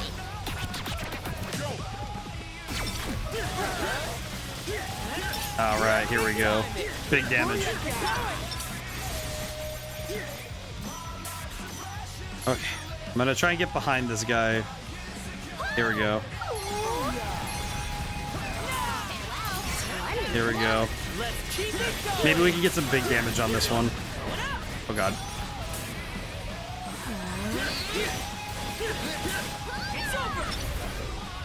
What the?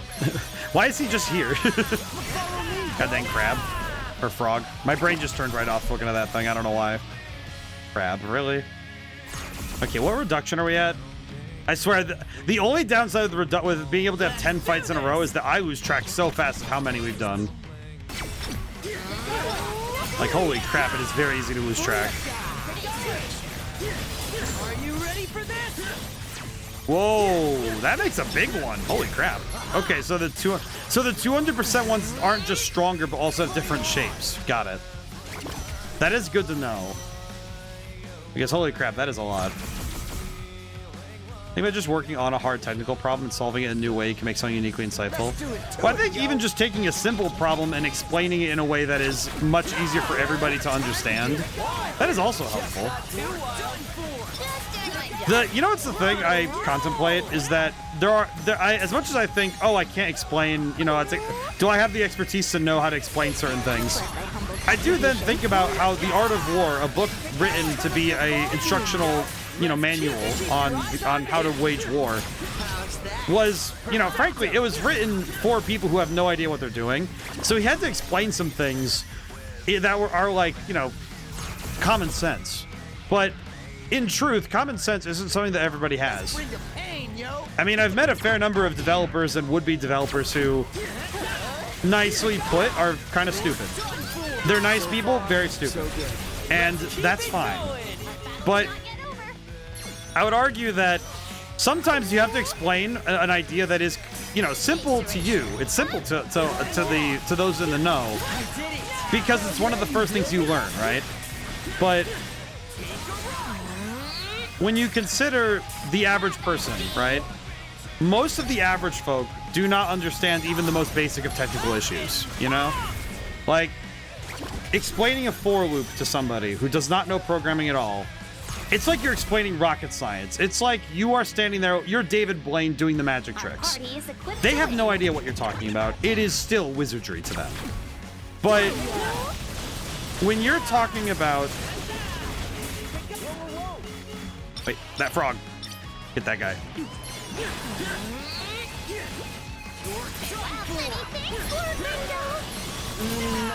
But in any case, sometimes even explaining the simple stuff is a necessity, because there are people who are, nicely put, kind of stupid.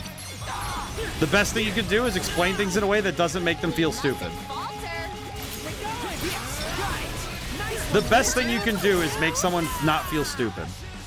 And if you're an educator who can make someone feel not stupid, but make them understand where they're missing the next step, you know? think we've got this. That's a good skill to have, you know? Keep it up, brother. And it also helps, it also just makes it so that you're getting the point across better, you know?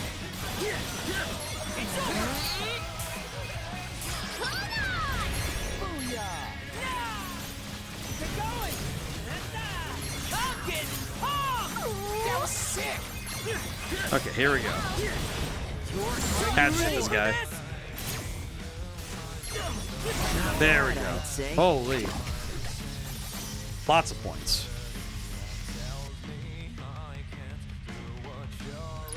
It appears our efforts were insufficient. Honestly, that was a pretty good run, though. Good run of it, I think. Wicked Twist has erased the turf here. It's a whole business of its own, though. Yeah.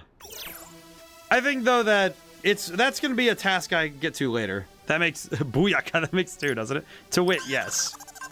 I love that he says Booyaka. So how are we doing on the turf? Hey. Newsflash. Ooh. Wicked Twisters in the pure arts of each claim a new area for themselves. The Who Hearts? Another one of our rival teams. Man, y'all's names are something else. Who came up with them anyway? Well, the Wicked Twisters was my idea. What's it supposed to mean, though? It's like giant tornadoes that blow away the competition. They're also scary and mean. Huh. Well then. Are you saying you don't like it? Nah, man. I think it's pretty solid. Right? I do understand, Beat. At least somebody does. Beat's just like, alright, I get it, yo. I do, but none I would recommend such yourself. Makes sense. No way you'd fit in any Penny's clothes, though. Wait, does B refer to Nagi as Penny? Are you for real? That's beautiful. Absolutely beautiful. Okay, what else what do I need right now? Any other pins we can switch to? Our quarterback. I don't know why, but giving her the star quarterback thing sounds very funny. But how would it work with her current setup? I'm gonna try it out. I feel like I should swap these two. Hang on. I'm gonna swap these two. We're gonna swap things around really quick. Star quarterback. Okay, we're gonna try this out really quick, you know? Okay, let's try this out.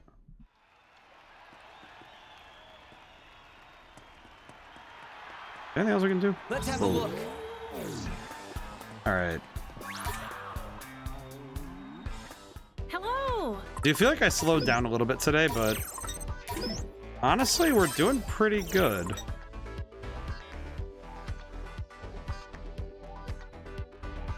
Interesting psych. Interesting. Come again. All right. And I think that gives us... Oh, that gives us another social network thingy too, doesn't it? I'm gonna double check, because I think that does.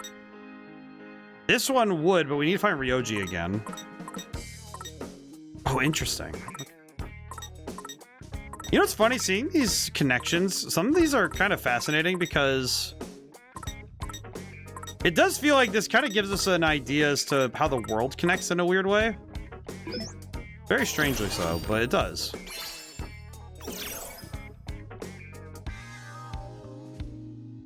You know what is kind of funny? I'm just reading these, and there is something very funny about looking at the like they're talking about tin pin regional stuff.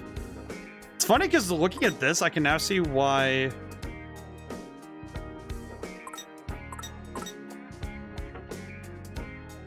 Kind of funny. Kind of funny looking at this and being like, oh, that's kind of funny looking at the Oh my god, these two are... Okay, wait, these two are dating. Oh my god. Samira Chiba have been living together. And this guy has feelings for her. Oh my god. There's like a whole drama back here that's just happening. It's so funny just looking at all that. There's something so funny. There's something so funny about all of this. There's something so funny about like actually just looking at all of this. It's so funny looking at all of these. ES Devotee. You should attend streams where you talk about game dev expertise and learnings. I think I tried one of those once, and I think it was a bad time because I did a few of the. I'm trying to remember who was there for some of those. When I did Red Genie and Madman's Dice, I did dev streams. I think Madman's Dice I did one. I know Red Genie I did a few, but I remember doing those, and they were kind of sparse back in the day though. People were I don't think people were very interested in those ones at the time.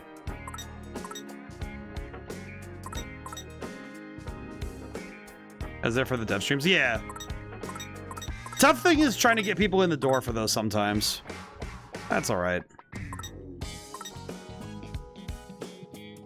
Alrighty. I just wanted to check this out really quick because I have stuff to work towards, I think. I think the big one I'm interested in right now is... I want to get these ones. These 3 orders at Spicy Curry Don. Gotta focus. Let's move. Whoa. Wait a minute, what? Let's have a look. Interesting. Okay, good to learn that.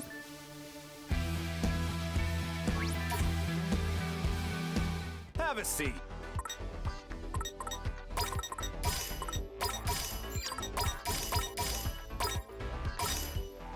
All right, feed the kids. Mean more like a class or set of playtests and options analysis kind of thing. Starving. I guess that kind of comes down to if you're thinking like a class or something, then that would be another one where it's like, okay, I have to, sit down, plan. It's another one where there's a fair bit of work and research behind it. Wouldn't be a bad idea though, but it is another one where I would be put to another set of, okay, I have to. It's another one where I'm like, okay, I got a fair bit to work on to get that started, Ball is in my court though, so I guess I could one of these days I'll get around to it, I'm sure. Alrighty. I do think today you have a future in cosplay, sure had me fooled. Ah, it's you. I see you too, newcomer. Oh my god. Hey boss, you know who this lady is? Please just refrain from speaking unless spoken to. Another player? Don't tell me you forgot all about me after all we've been through. Nah, maybe I did forget. What? Cool, yo, I know you're that prissy girl. Your name just ain't coming to me right now. Looks like even death is no cure for unbridled idiocy. Oh, yeah, this is the Reaper from she's from the first game. Mizuki Yashiro, I'm a Reaper, remember? I remember her. Man, she got prettier with 3 years. Was even your boss once upon a time, Huh? That's a new one. The question is, was it when he was among the living or when he was a player? Oh, right, now, I remember now. You're Pinky. What'd you call me? Chill, how am I supposed to remember your name when I never said it? Make sure you don't forget it this time. What you doing, Pinky? Here to mess with us players again? Not exactly. Technically, I'm not even allowed to these days. Things have changed since you and your pals were running around town. For one, us Shibuya Reapers are something now of an endangered species. Huh? What do you mean Shibuya Reapers? Did you guys come from somewhere else? Duh, there's Reapers native to every area, obviously. Oh, cool. I guess I haven't introduced myself yet. I'm Tosai Furusawa Rendo Kanade Nagi Usua. As if I don't already know who you are, it's kind of my job. Been watching over Shibuya since you could even write your own name. This town's in my blood. She's been here her whole life or afterlife, as it were. So how come... Every time I read his dialogue, it'd be really good, even if it means you have a VOD, people can watch, get caught up on it. I'll have to see what I can do at some point. Where's Lollipop? No, that guy gave it the Reaper gig. This is good. Wait, who? The Reaper of the Sweet Tooth. Yeah, that's the guy. I always sucking out a lollipop. Y'all know him? Yeah, I just call him Candyman. Wait a second, how do you know him? He kind of helped us out a few times. Seems like a nice guy. What? He helped you? Nice guy?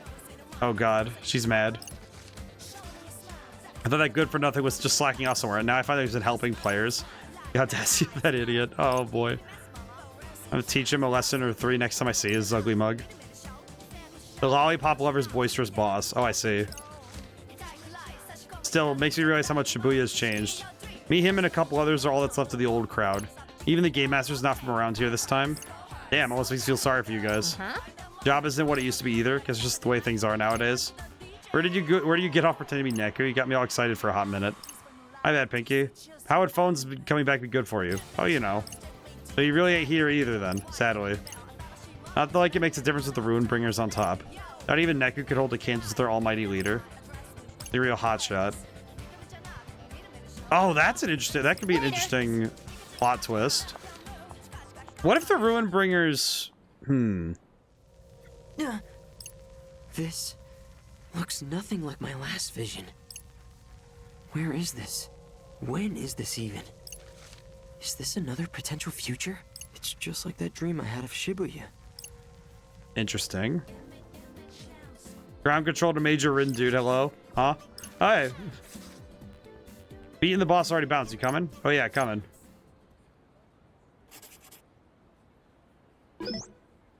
Mizuki Yashiro. Oh, now... Oh, wait. Can I... Wait. Question. It said that updated. Can I grab that now? Oh, I can. Oh, that's amazing. Can't grab this one yet, but... Increase a given brand's pin power when using 3 or more of its pins in a single deck. Interesting. Brand synergy. Okay.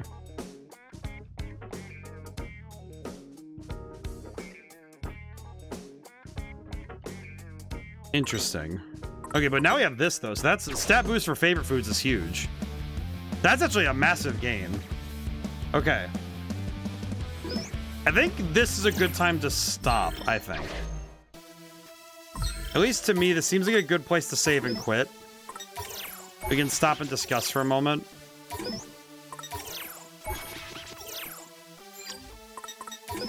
Alrighty. So...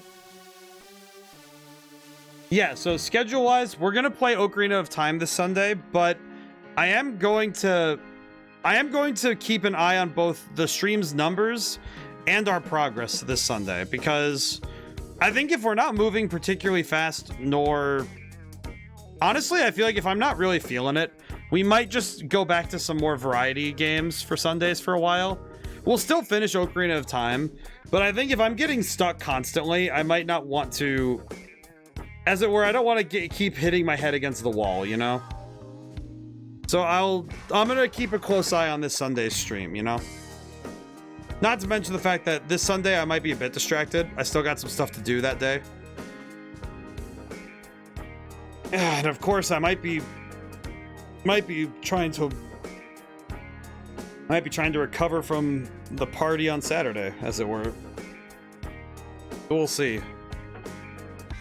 Anyway, and of course next week I'll be back to work as usual, except for Monday. Monday I might just take off because I gotta do some early driving and stuff, you know.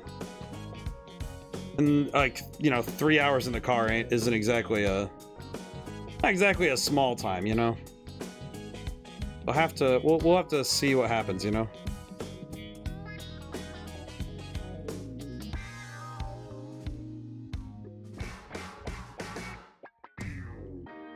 Okay.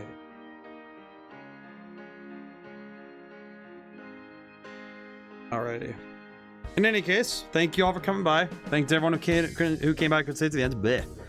Oh, I'm tired. Okay. More tired than I expected. Alright. Well, either way, now and whenever I see you guys next, goodbye for now. Thank you so much. I'll see you soon. And thank you for coming by, Julian. Thank you to everyone who came by. See y'all next time.